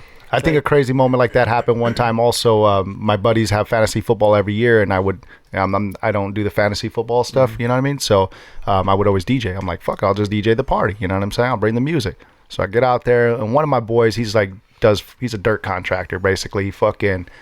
He works at a dirt yard where they come drop off the dirt, he makes money, and then he fucking turns around and sells topsoil and everything. I'm like, I didn't know that was like a job or a business, bro. So he's a dirt bag. Yeah, he's just a straight dirt bag, bro. Like, yeah, it's a dirty job. I call him a dirt farmer, but yeah, dirt bag. I mean, he tends fucking topsoil and compost and shit. You know what I mean? So, anyways, but yeah, he's like random dude down in the fucking beach area. He's like mixed with like white and fucking Thailand, so he looks odd already. You know what I mean? Like he's got this crazy look to him, like it's very distinct. Like everybody knows his ass. So anyways, he hangs out with fucking the homie Mark, DJ Pooh. Oh wow. So fucking Pooh comes to his house, and DJ Pooh's fucking wrote Friday, with Cube, and he's a funny motherfucker. Funny motherfucker, dog. He came into Good Guys that one day, remember? You met him before. He's a good dude, yeah. Funny motherfucker. He came through there, man, and I happen to have my turntables and shit. And next thing you know, he's fucking jumping on my turntables, and I'm showing him how to use like the new Rain mixer and Serato and shit. He's old school, man. So he's probably he comes from records. So I'm showing him how to use all the new technology. He's digging it and shit, and I ended up just spinning out a fucking fantasy football game with just my boys and DJ Pooh. He's fucking playing like New York off the Dog Pound album. Like, motherfucker, you produced this shit. You know what I'm saying? Like, wow. You know? He's playing all his tracks in my Serato, and I'm like, motherfucker. But yeah, that was a dope ass moment. You know what I mean? Like to just be with some legendary people. You know? That's nice. That's in one of the least places that you'd expect too. Yeah. The DJ? No, like having that moment. Oh yeah, having that moment. Exactly. Random. It was random. It wasn't like set up or nothing. It was just organic. He actually had his daughter with him or whatever, and she was just hanging out and watching her dad. Like DJ, I'm pretty sure she's never seen him like touch turntables before that. So she was kind of blown away herself, just like, damn. Are you teaching your kids how to DJ? They haven't like hit me up that's what they want to do. I do have a son though that's a b-boy Vinny Styles. He's real dope, man. Like he actually entered freestyle sessions, a world battle that was just a couple months ago back in Hunter Park. His son gets down. He's got some good style, good flow, you know. But trying to keep them focused, because I think a lot of kids at that age, and me including, when I was b-boying, I always want to do the power moves because you figure you get the awe and shock effect on everybody. But he's a style guy. Like, first off, when he started doing this b-boy shit, like, I seen the style that he had, and I remember other guys that they weren't power move guys, they were style dudes, so I'm trying to explain that to him, you know what I mean? Like, find your lane, find your niche, get rich type shit, you know what I mean? Stick on that. Don't be so wide. Maybe you might not be the fucking power dude, he's not really super fit for that. He's kind of lanky and skinny, and I think it looks good with the style anyways, you know what I'm saying? So I'm just trying to like push him more to where I know he kind of should be, you know what I mean? It's like, I wish like somebody could see me like in my early stages of where I was at and kind of like hone me in, some guidance. Yeah, instead of me out just running wild out there, like fucking just trying to catch, inspiration off different things or whatever. Maybe it wasn't the best thing for me. But back then we didn't even have teachers. Like we were it was starting at that moment. But sometimes that's a bad thing, like, though. We didn't know what the hell was going on. As far as what? It's a bad thing because, like, teachers will teach you their way, their mistakes, and then sometimes figuring out shit is just half the fun, Right. And you're doing it differently. We don't know how to do a podcast, so it's coming out different than anybody else, and that's how self-taught is not always a good thing. I mean, you do have to learn some kind of musical structure, but sometimes figuring it out is just it's the way to go. Because it broadens your ride, Right. Best musicians are self-taught. Yeah. For sure. Eddie Van Halen. Yeah. Shit, me. I was self-taught. I mean, other than just watching the people that did it, and I would just kind of get that and go back to my room and try to emulate it or do it in my own way. Yeah, because now they got schools. Yeah, you can go to school for my homie. He teaches DJ at UCLA. My boy, he's actually the teacher at UCLA. Goddamn, what's the name? My boy Hectic DJ. Yeah, he teaches at UCLA how to DJ. Like, you go sign up. Yeah, that's a fucking good gig. At UCLA, man, that's his gig. That's what he does. He gets up in the morning. He's a professor. DJ professor. Yeah, did he need credentials? Crazy. No, dude. His background is DJing. I've known this kid since I was like, freaking college, big boy. Like, I was 20 years old. Me and him were like chilling. All of a sudden, seriously, like, look at him. He's up there. I can't say that. I can't say I'm teaching at UCLA. Man. Like, look at this cat, straight up professor thing where now he's getting paid for it, man. Pretty soon we're gonna have an Ivy Leaguer fucking DJ. Really. Well, crazy. They have that Ivan Young Academy. What is it?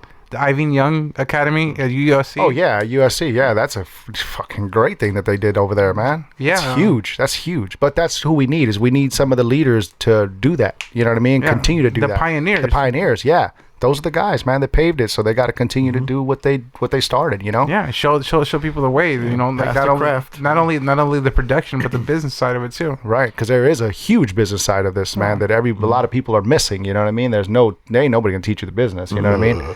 No, because that makes people. If you know the business, you don't need other people. Exactly. So people lose jobs. It's like the war on drugs. You need drugs to be to have. The people that fight drugs, yeah, exactly. That's what makes it a business, the cat and mouse. Yeah, that's crazy, man. But how nice would it be for DJs to, I don't know, get some sort of, profit in the sense, because you're playing everybody's music. Everyone that's blowing up right now, you're playing everybody's music at a club, at a party, or what have you. And There's those DJs that get paid like that too. There's like somebody, you'll come up, hey, play my boy's fucking shit. I'll give you this much money, dude. Yeah, not to the sense where they should be getting more of that, dude. Right. I get that, but I mean, once again, what do you want to do it for? Do you want to do it for being an advertisement company, or do you want to DJ for the soul of it? Yep. Yeah. Can I ask you a question, man? As a DJ, you collect records and you do a lot of things, man. But what is the one prize record that you have that you like? You're very proud for having it, like that rare one that you're like, you know what? Nobody's ever gonna freaking get this from me. Like it's mine. Like that rare record. Every DJ has that rare record, man. Well, since I'm a scratch DJ, and I like the turntablism shit, I think probably the most like your prized possession, in other words. My prized possession is sitting on a box set from DJ Qbert, Extraterrestria. This whole fucking box set is 9 puzzle pieces, and each puzzle piece is a 7-inch record, and it's one of 15 that was put out on the Thud Rumble website. It never sold out, obviously, like this. But yeah, I mean, Qbert will never do it again. He talked about that he'll never ever do something that intricate, that deep of a layout. Like everything, these guys are like fucking aliens. They got their own language called Zectarian. So every puzzle piece and the literature in there is in Zectarian. So there's actually a translator. So you can translate the entire artwork and everything that they have in it. So, I mean, the fact that it's A, rare, B, is puzzle pieces. You've never seen records create a one piece of art out of 9 puzzle pieces. And inside that is also, there's like a gatefold, and it's Bluetooth compatible with like a controller. And basically imagine a record, being able to open the record, and inside the gatefold you have 2 little wheels that are just cardboard, just record album cover material, and it has a Bluetooth device in there that links to your phone, and you could play the beats through that app. Oh.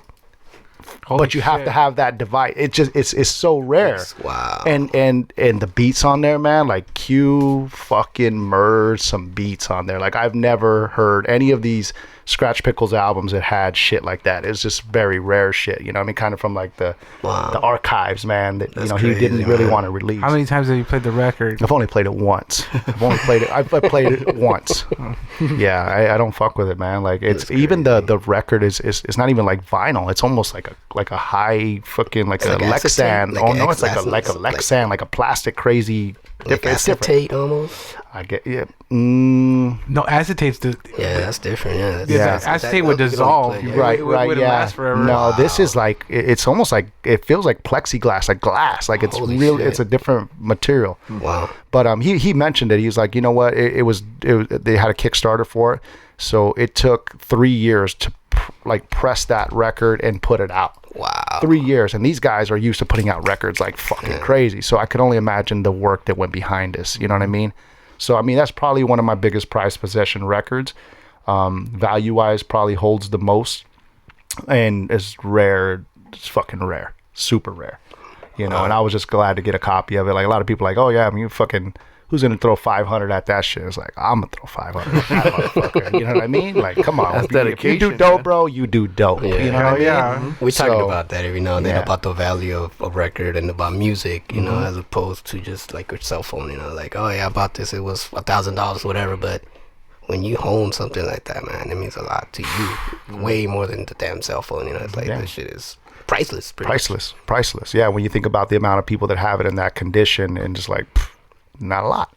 You know, you're holding the fucking, the key to the gate, man. You know what I'm saying? People want to come over and hear that shit, you know? I want to hear that shit. Oh, yeah, absolutely. And you know how people collect shoes and shit and they don't wear them? I'm a motherfucker. If I do collect shoes, I'm wearing every single fucking pair 10, 20, 30 times. You know Cars what I mean? are made to be driven, right? Exactly, man. Fuck yeah. That's what you buy it for, right? Yeah. Have some fun, drive the shit. We ain't nothing guaranteed. Yeah. Ain't nothing. Tomorrow's not guaranteed, man, you know? Shit, I'm having this conversation with you guys like you last people I'm gonna see on this earth, because that's just the way I live life. And so it's like bye, and the next thing you know, you wake up with AIDS, and it's not even regular AIDS. It's like 1986 AIDS. Yeah. Straight Easy E, full blown Easy E AIDS. You know, as soon as they announce it, you're fucking dead. We only kept you alive just to fucking announce that you have AIDS, and then after that, now die, motherfucker. Done. It's like, I think I got that cold that everybody's getting. And the next thing I'm like, no, you don't get. You're fine. Your cold's fine. You just got AIDS. That's how I felt this whole week. But 86 like, AIDS, man. Yeah, 86 AIDS was on next level shit, man. Nobody knew what the fuck they had. Fuck. They're like people just dying. Like, what the fuck did he die? I don't know. He had a bad cold. It's like he had a spot on his neck, and then all of a sudden he was dead. You know, dead. Yeah, no more Jerry curls. That was it. Well, man, that's dope, man. I'm glad you said that shit, dude. That's because they're like, I'm pretty sure all of you have some pride possession. You know that you guys are like, wow, this is.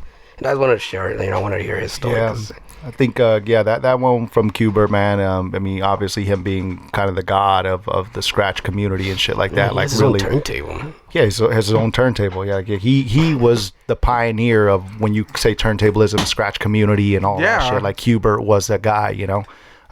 He wasn't mixing records. This motherfucker was scratching and manipulating records. You know what I mean? He was scratching a horn, the fuck out of a horn. You're like, God damn, you know, sound like a goddamn trumpet player, you know? He was like the Miles Davis of fucking turntablism, man. Yep. That fool was amazing. He's still amazing. I mean, this... Yeah, I got lucky to catch a fucking dope mixer, man. Like I collect like mixers and shit, you know. And I caught this fucking mixer. You remember that place on Crenshaw? It was what was it called? The fucking old Dynamics. This old Chinito's over there, dude. He's sitting on all these gems, bro. Like all these vintage fucking mixers and shit. And he's not letting him go easy, is he? Well, he was. So I went to him one week and he had a fucking DJ Jazzy Jeff signed DJ Jazzy Jeff, like one of his signature mixers he put out for Gemini, and it has like fucking wood grain on the sides, on both sides. Old school. Oh shit, that's bad. Yeah, so it's sitting in his fucking glass shelf, and I'm looking around his shit, and I'm like, hey, how much you want for this? He goes, 165. I was like, man, that's how much it went for back in 93, bro. Like, come on, you got to budge on that price, man, you know? Oh, no. I mean, best I could do price 140. Fuck it, I'll take it. Fucking took that motherfucker, went home, looked on eBay. That shit was going for $800, dude, with no fucking buttons on that shit. Scratch, look like I got drug all the way home. Nice. I'm like, score. So then fucking NAM show hits. I had passed to go to NAM, and I had to work that day. I was DJing that day, and I told my wife, I said, listen, I'm following Jazzy Jeff like a stalker right now on fucking Instagram. He's at the fucking Denny's right down the street from NAM. He's gonna be there. Take my mixer and get that fucking thing signed. That's your only mission. She fucking took that mixer in there. She got it signed. That's fucking awesome. Yeah, so Jazzy Jeff seen that shit, man. And same thing, like how you said, like Hex when he fucking seen the Fat Cap or whatever. Yeah. Same shit, blown away. He hadn't seen a mixer that fucking clean, dude. And thank God to fucking the Chinito at Dynamics for fucking holding on that shit for so many years. Let's hope you're not listening. I know, man. Well, the fucking probably in his fucking store going, Chat! Oh, no, man. So then, yeah. He's like, he has a podcast in the background. He's just looking like this, like... Fucking motherfucker. Yeah. No, I went back a week later trying to cop all the other shit that he had, dude, and somebody within that fucking week walked in there and was like, hey man, I can make you rich off all this shit. I can put all this on eBay for you. Then I fucking was like, hey, how much for that mixer that he wanted fucking $350 for? He's like, oh, $1,800. I'm like, fuck you, I'm out of here. Somebody got him hip on that shit. Yeah, they ruined my whole shit, man. I was gonna go in there clean house, man. Thank you, ATM. Let's go buy some shit. I got a couple more questions, man. What is one of your favorite record stores to go shop at? Ooh, good question. Record Jungle. Nice. Yeah, Record Jungle. I nice, love it there, man. Fuck yeah, dude. Yeah, nice. Some good people over there. His selection is the curation of music and records he puts in his stores. Fuck yeah, dude. Is for us. Yes, you know, man. He's ahead like we are, so. What do you think of Record Recycler in Torrance? That's another one. Old homie Roy over there. Shout out Roy, Record Recycler, man. Dude, I was just there. I was just there about 5-6 hours ago, man. He knows this guy all too well. Yeah, dude. I was just there today, man, and shout out to Roy. I told him I was gonna give him a shout out. So what's up, Roy? Record Recycler in Torrance. A lot of legendary people. I walked in there, man. Shadow. Yeah, Shadow. Fucking Chemist. Evidence, Large Pro, P-Rock, Alchemist. You guys want to hear a funny story, dude? One time I went to VIP Records in Long Beach. Mm-hmm. You know, I was either digging, and then my boy had a shop next door. I went in there, P-Rock was there chilling. Just kicking back? Just kicking back, talking to my homie, and I'm like, what the fuck? Like, what are the... I wanted to go because he used to sell graffiti supplies, and I went in there, and that fool just chilling right there, man. Like, P-Rock, top motherfucker. What's up, P? Like, dude, what's up? Just said what's up to him, took a quick picture, and then bounced. So, like, what the fuck did I just see, dude? What are the odds of that, man? Like... I don't think anything is more legendary than you hanging out with fucking Quincy Jones. Oh man, that was this motherfucker hangs out with Quincy Jones. I ain't on that. He's just rubbing elbows. No big deal. Yeah, he's just on the gram for the gram. Quincy, come on, dude. Bro. That fucked me up. You mean the Q? Yeah. No, that was cool, man. That was cool too. Hey, shout out to my boy C's, man, for making that happen, man. You want to hear something crazy? You want to hear something crazy? Our friend of ours got in a car accident on the way to Latin Grammys with Carlos Santana. You remember? Shit. Who? What? Fernando, dude. Oh, who was at fault? Yeah. I don't know who was at fault. Wow. But that's a cool story to tell. I mean, like if you have any story, like, hey, dude, you know I got in a car accident with Carlos Santana yesterday. Fuck yeah. We were on our way to the Latin Grammys, dude, and we got in a car accident. That's Like, Shit, I know if I seen him in my rearview mirror, I slammed the fuck on my brakes. Yeah. Oh shit, falling too close. Oh, Carlos Santana, what's up? Just sign my car. Just sign my car, bro. And then Sign after the bumper. Let me see your insurance card. Oh yeah, man. dude, that's fucking Can you awesome, sign dude. this police report for me, Carlos Santana? Oh, yeah. No, that's the guy I would love to meet too. Yeah. Carlos Santana, legend. Come on, man. That fucking that face he made when he was fucking at Woodstock. Remember that shit? Hey, you know what? That That's crazy. fucking expression. That crazy that crazy ass story about them on acid. Oh yeah, they dropped acid. They didn't think they're going on stage till later, and then they fucking put them right on. What's crazy, and it's a little known fact, the fucking drummer is 16 years old in that fucking band. Fuck. He was that good at 16, bro. A fucking prodigy. On acid, you're that good. On acid, on that good. I don't know. Maybe the acid made him that good. Yeah.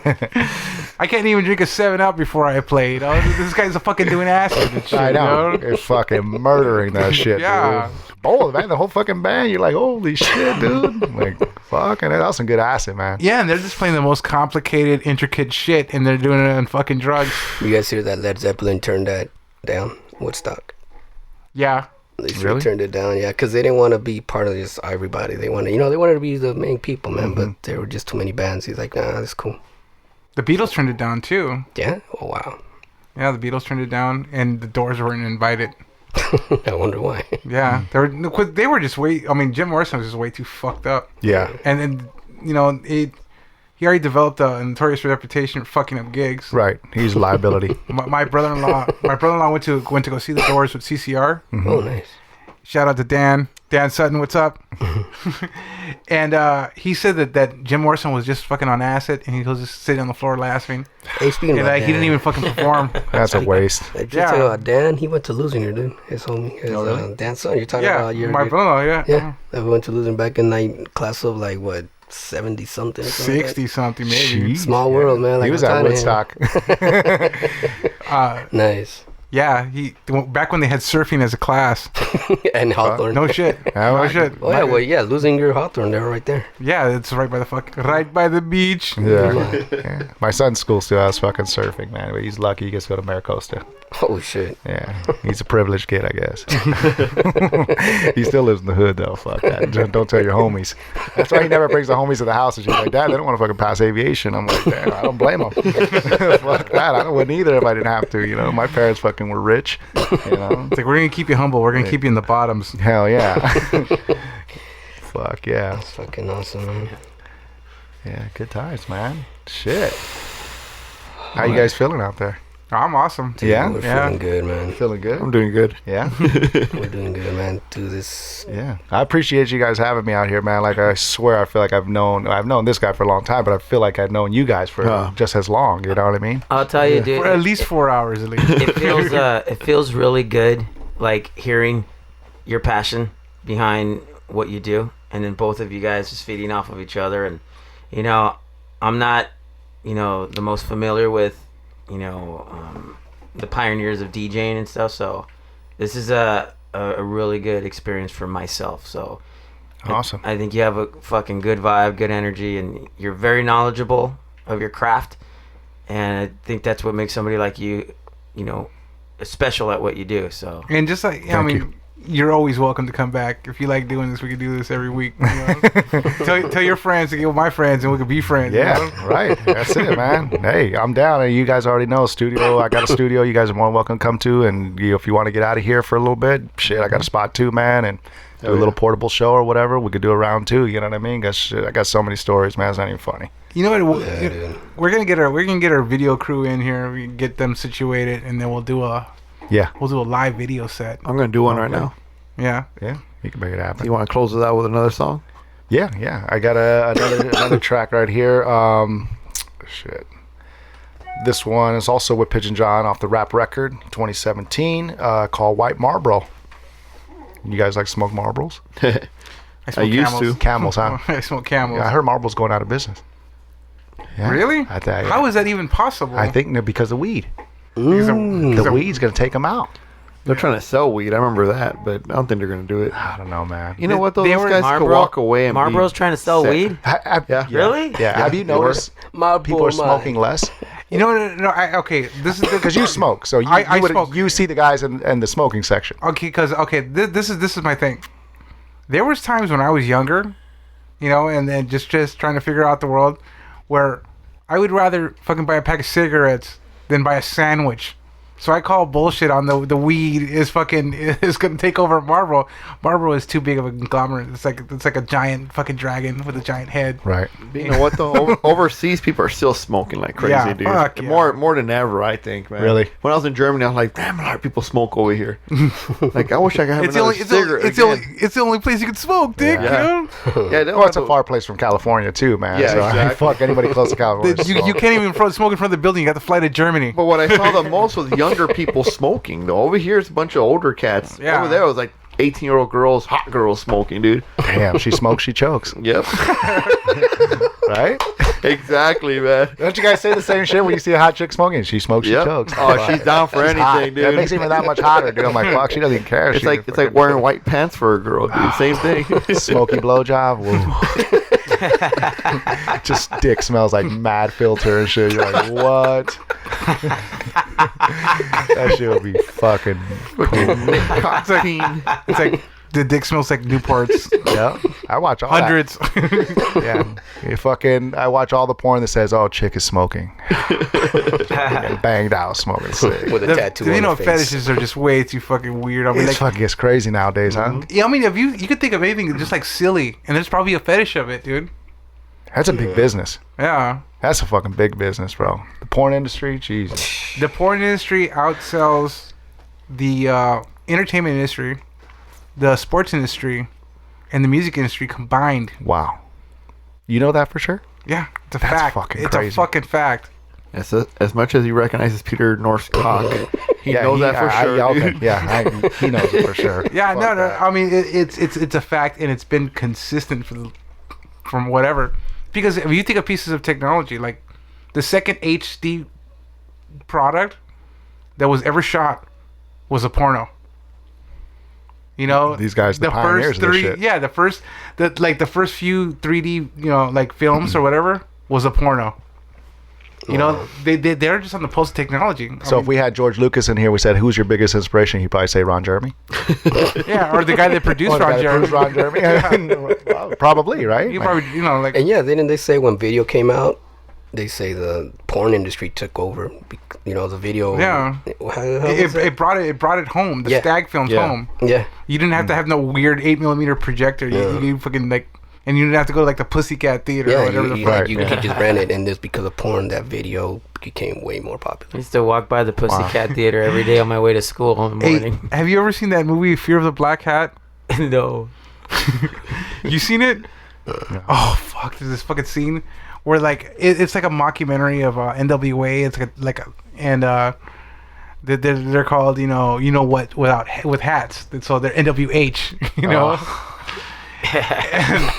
And there's they all go solo and they all do their own thing. So one's like making fun of like PM Dawn, and the other one's making fun of like oh my god, dude. And then the other guy is just like, his song is like, "I'm black, y'all. I'm black and I'm black and I'm black, y'all." And he reminds me of him because he's wearing like the same shit. Oh, Like the black jumpsuit with the hat. Yeah. Speaking of PM Dawn, That guy was a huge record collector.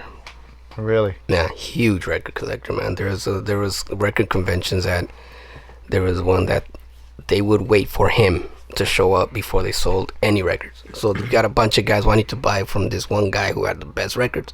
He's like, nope, not till he shows up. We gotta give him first dibs. Yeah, he was a huge record collector. You know, rest in peace. It's stuff like that. I mean, like, it's weird that celebrities have that power. Yeah. Did you buy porn? No, she didn't buy. We didn't sell porn. Yeah. You sure sold her your cash. The TV to watch the porn. High def. Yeah. You know who else was a big record collector, man, and he lost his whole fucking stash was Kareem Abdul-Jabbar, man. I heard about that, yeah. And he was his dad was a jazz fucking collector. You know, Sammy Davis Jr. He used to travel with crates of records everywhere he goes because they were. With the Rat Pack was when they were in their prime. They were on the road all the time, so he would travel. He would travel with like a van full of records, like crates and crates and crates. So we're not talking about like 4 or 5. We're talking about like hundreds. For what though? To play on when he's not doing anything. Oh shit! Wow. So he would. That's tight. Just took his music with him. Yeah, I mean. A little portable shit, like my little my little Snoopy portable one. It wasn't anything fucking portable. It was an elaborate sound system for its time. Oh shit! Yeah, whatever it is, the top line, and he would travel with the fucking all the records. He was probably an audiophile, had the fucking top of line shit. Yeah, and only listen to music one way. You know what I mean? The right way. Yeah, he probably had it in the bathroom. Can you imagine the stress of the guy that had to drive that van? Like fucking, because first of all, you got all these records, so you have to worry about humidity. Yep. You got and then you got a full system back there, and there was no such thing as transistors back then. It was all tubed.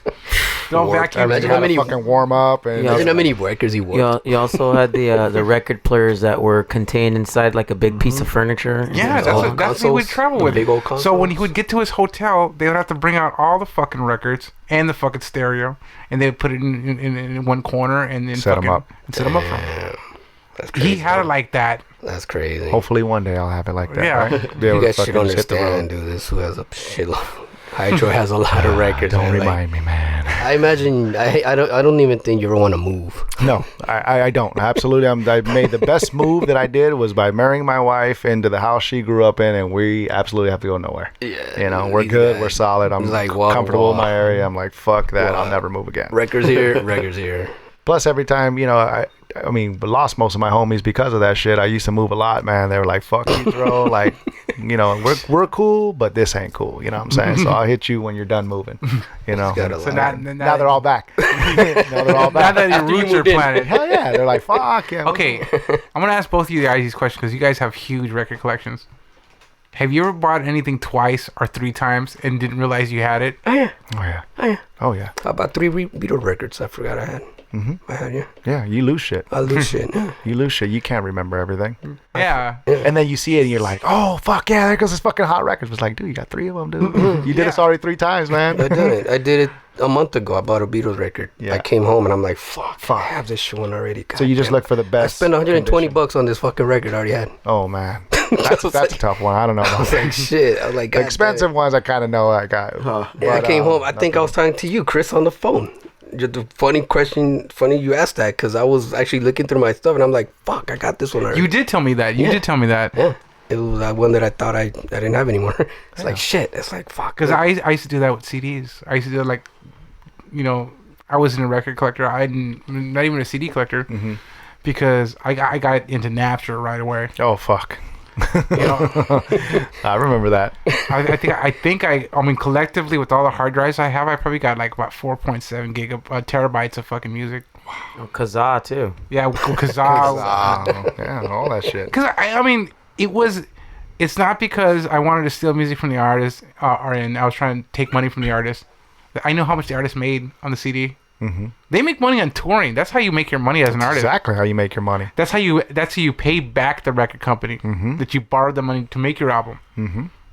You don't make it on that. If you're the producer and the distributor makes all the money on the records. Right. So like, why the fuck should I buy a $17 record when I could download it for free? And mostly like Angel used to fucking steal all my CDs. You know, and so like I would just download what I had. That's what I started, and then it became like burn CDs. But then you could download careers of motherfuckers. You know, fuck the whole anthology. Yeah, you would type in anthology, and then you just fucking I just click. Just fucking grab it all. Yeah, you remember you'd go to my house and all this shit was downloading. Yeah. I just leave my computer on. Yeah, and we'll just go fucking in, go grub, we'll come back. 2 downloaded. Yeah, 50 left. There was like no limit, wasn't it? It was just like you could just hit click, and then ones would be slow as fuck at the bottom, but once it got there, it just yeah. I'd go to sleep. I would see what download. Oh, it's cool, and fucking burn on a CD and fucking go to work. That was the fucking great day. See, that was me with music, with records. Like you said, like we said, we had that. We have that passion. I still can't explain why I like records. Seriously, I like them, but I can't really explain it. I could tell you why I like records. I think it's a few things for me. I think it's the artwork for sure, but it's just the musty smell. Yeah, like it's addicting. It's almost like a nicotine in a cigarette, man. Like you just that musty fucking smell, and then that warm sound that goes along with that musty smell. That's exactly what it is. The aesthetics behind it, though. Like I always ask myself every now and then, like when I buy a record, I'm like, why the fuck did I buy it? Like I really can't explain it. Like I come home and I put it there. Like I said, I lay it in my bath for a while, and I still can't explain it, man. It's just the love. Just knowing you have that physical copy. Yeah, man. I don't know. And who knows it? Every copy that you of that record may be ruined. You may be the holder of the last copy of that album. You know what I mean? You never know. So much souls in those songs, though. I mean, in that record, how many people have played this fucking record? If you look at like the year, sometimes you look at the year it came out in, like say 62. Right. Imagine how many fucking people touched that record, dude. And 50 years later, you're the one. Imagine there could have been like maybe 42,000 people that touched that record, dude. And you own so many spirits. And records, there's spirits in the only technology. Record is the only technology that lasts forever. Mm-hmm. Tapes wear out, and CDs, like burned CDs, like people's burned CDs from the 2000s are fucking disappearing. Oh, for sure. And MP3s. They get corrupted. You lose your phone. Mm-hmm. You fucking somebody hacks your computer. All of that. You're always gonna have a record. Mm-hmm. Like the one I gave him the Jitterbug record, right? I think it was. Yeah. Yeah, I gave him an old Jitterbug record from the 1940s. And shit, it's from the 1940s. It was my old man's. It was one of my old man's records, and I was like, dude, Lewis is gonna love this. I just fucking gave it to his ass and shit. And I do all the time. Like every DJ I meet, like I always introduce them to new shit. Like that song, the El Chavo. Remember the last song? What did I do to Veronica, dude? Remember when I played it? Blew her fucking mind, dude. she just What's the name of that song again? An elephant never forgets. An elephant never forgets. And when I played it, like this is a witness, dude. When I played it for the first time for them, and I was doing the mix, right? And then I'm like, I got something for you guys, and they were just waiting. All of a sudden, I played the record, dude. She flipped. Yeah, because I mean that's a childhood memory of hers that that it sticks with her. Yeah. Fucked her up, dude. I was like, wow, like I couldn't. The fuck? Yeah, dude. Like I didn't expect that. Like that's cool. No, dude. She was like, oh my god, like oh my god, and I'm like, maybe that's the reason I like records. Maybe to capture that moment, the reaction, other people's reaction, or even your own reaction. It's like you said, that feeling of just going home and like sometimes you feel like you just like the emotion is so much, man. Like it makes you just want to fucking shed a tear. Yeah, for that person, because they put in so much time, so much effort, whatever the fuck they did to make that music. You're like, wow, man, like I just need to shed a tear for this person because this just feels good, like happy. You relate to it. I relate to it, and it's like music can make you feel like when you're sad, it could be like a hug. Really can be, yeah. Yeah, and when you're feeling good, it could be like a fucking high five. Mm-hmm. And that's the only art form that could do that. Mm-hmm. That could take you from those two extremes. I think music is the only thing that touches your soul. Yeah. No, I mean art does. Music, art. Meaning art and music. Like music is one of the only things that seriously touches your soul, in my opinion. Because seriously, like words, whatever. But when it comes to music, there's something else. I read James Carroll shit, and then fucking that touches me. It triggers an emotional response, like on a whole different level. Yeah, man. dude, it just fucks you up. But like art can move you. Like writing can move you, but music gives you like. Could bring back a nostalgic feeling. Yeah. And that's something that can't be explained or expressed any other way. Yeah. Yeah, like what I did to Veronica that day. Like, dude, it was and stop freaking him out with fucking with Tribe Called Quest tapes, dude. That shit was fucking crazy, bro. Crazy. I was like, what? I turned that shit off. Yeah, it's cool, man. This guy, he brought some dope records to my house, and I'm always learning. I mean, that's a great thing about this. You know, there's no capacity on this shit. You can just keep growing. And he has the goofball collection. You know, he has the odd shit, dude. He has the good shit, bro. He's sitting on the gems. He got me hip to that fucking that DJ Shadow Bombay the Hardware. Mm-hmm. Fuck, I still play that fucking shit to this day. that was like, because when I got that, I fucking stole a box set from my fucking drummer. It was called Blaxploitation. It's a fucking it has fucking every fucking Curtis Mayfield. Oh, okay. It has fucking James Brown. So it's just different artists. Yeah. It basically it was all the fucking music from all the fucking blaxploitation films on one box set. Imagine that. And it was all the fire. It was like fucking 30 CDs, dude. And and he had this fucking amazing CD collection. And then it looked like fucking Huck's fin mouth missing a tooth because I took that fucking box set right off his fucking shelf. Gap tooth. It looked like a fucking gap, dude. It was right in the fucking middle. I'm like, you don't fucking listen to this shit. I'm taking this shit from you. It's mine. That's hilarious. And that brought back that. I mean, I was already hip on that, and then he showed me that shit. He goes, hey, you gotta check this out, man. I'm like, okay, what is it? Just check it out. It's like DJ Shadow.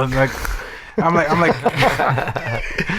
like, fuck yeah. And I listened to it. I was just like, wow, this is the next level. Next level, man. That guy was way ahead of his time, too. Yeah. You know what I mean? Speaking of DJs, like influencers, Z-Trip and Shadow for sure, man. Were in a big part of my life and my career of DJing and doing this. I remember I told you he was going to be at that spot. And Rap Cats?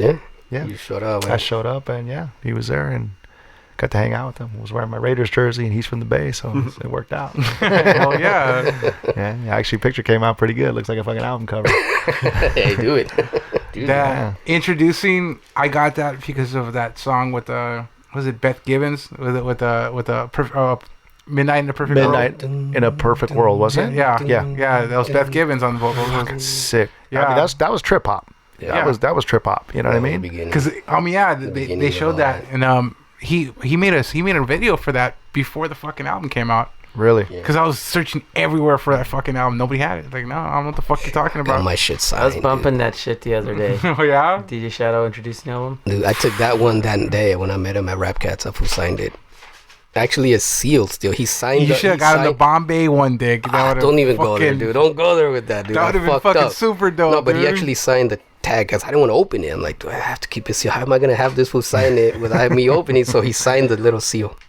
The little introduction sticker that's in the front. He signed that part. That's dope. So that's all I need. That's dope. I just came up on that, so yeah, dope ass album, man. Shout out Shadow. So you wanna cut us out with the song, man? Yeah, cut you out one last song. White Marble Man, produced by Pigeon John, written by Pigeon John, and cuts by DJ Hydroe. And here we go. Lyrically contagious. Lyrically contagious. Lyrically contagious. Lyrically contagious. Lyrically contagious. Dressing like it's 1929 in the 90s, in hindsight was genuine. Never find me in high brights. I take my time on the beach from a little boat. I bust my rhymes and my vocals, I let them float over the line past the wall out in Berlin in 89. Sipping Bordeaux and Bordeaux. Had me up in jail on the day of the show. Now I take it slow like a goat on the road with the Pope, and I know they gon' miss me when I go. I step between the punchlines. I like my style. It's very contrary, man, and hella wild. My rhymes are very contagious. My rhymes are very contagious. My rhymes are very contagious. My rhymes are very When your mama starts dancing, you know it's on. You about to go somewhere and get some candy handsome. I remember us in Hawthorne making money. We entered the high school, changed the whole damn plumbing. I switched the way the whole school dressed in 1 week. I was a skate dog, she was little Bo Peep. I wanna thank you for taking care of us, mama. You know your baby's out in Paris rocking disco shows. I give a shot to Ernest Ray, be twice Beck and Carlo. We lit that shit up like a white Marlboro. My rhymes are very contagious. I mean, my rhymes are very contagious. Out in Brooklyn. My rhymes are very contagious. My rhymes are very contagious.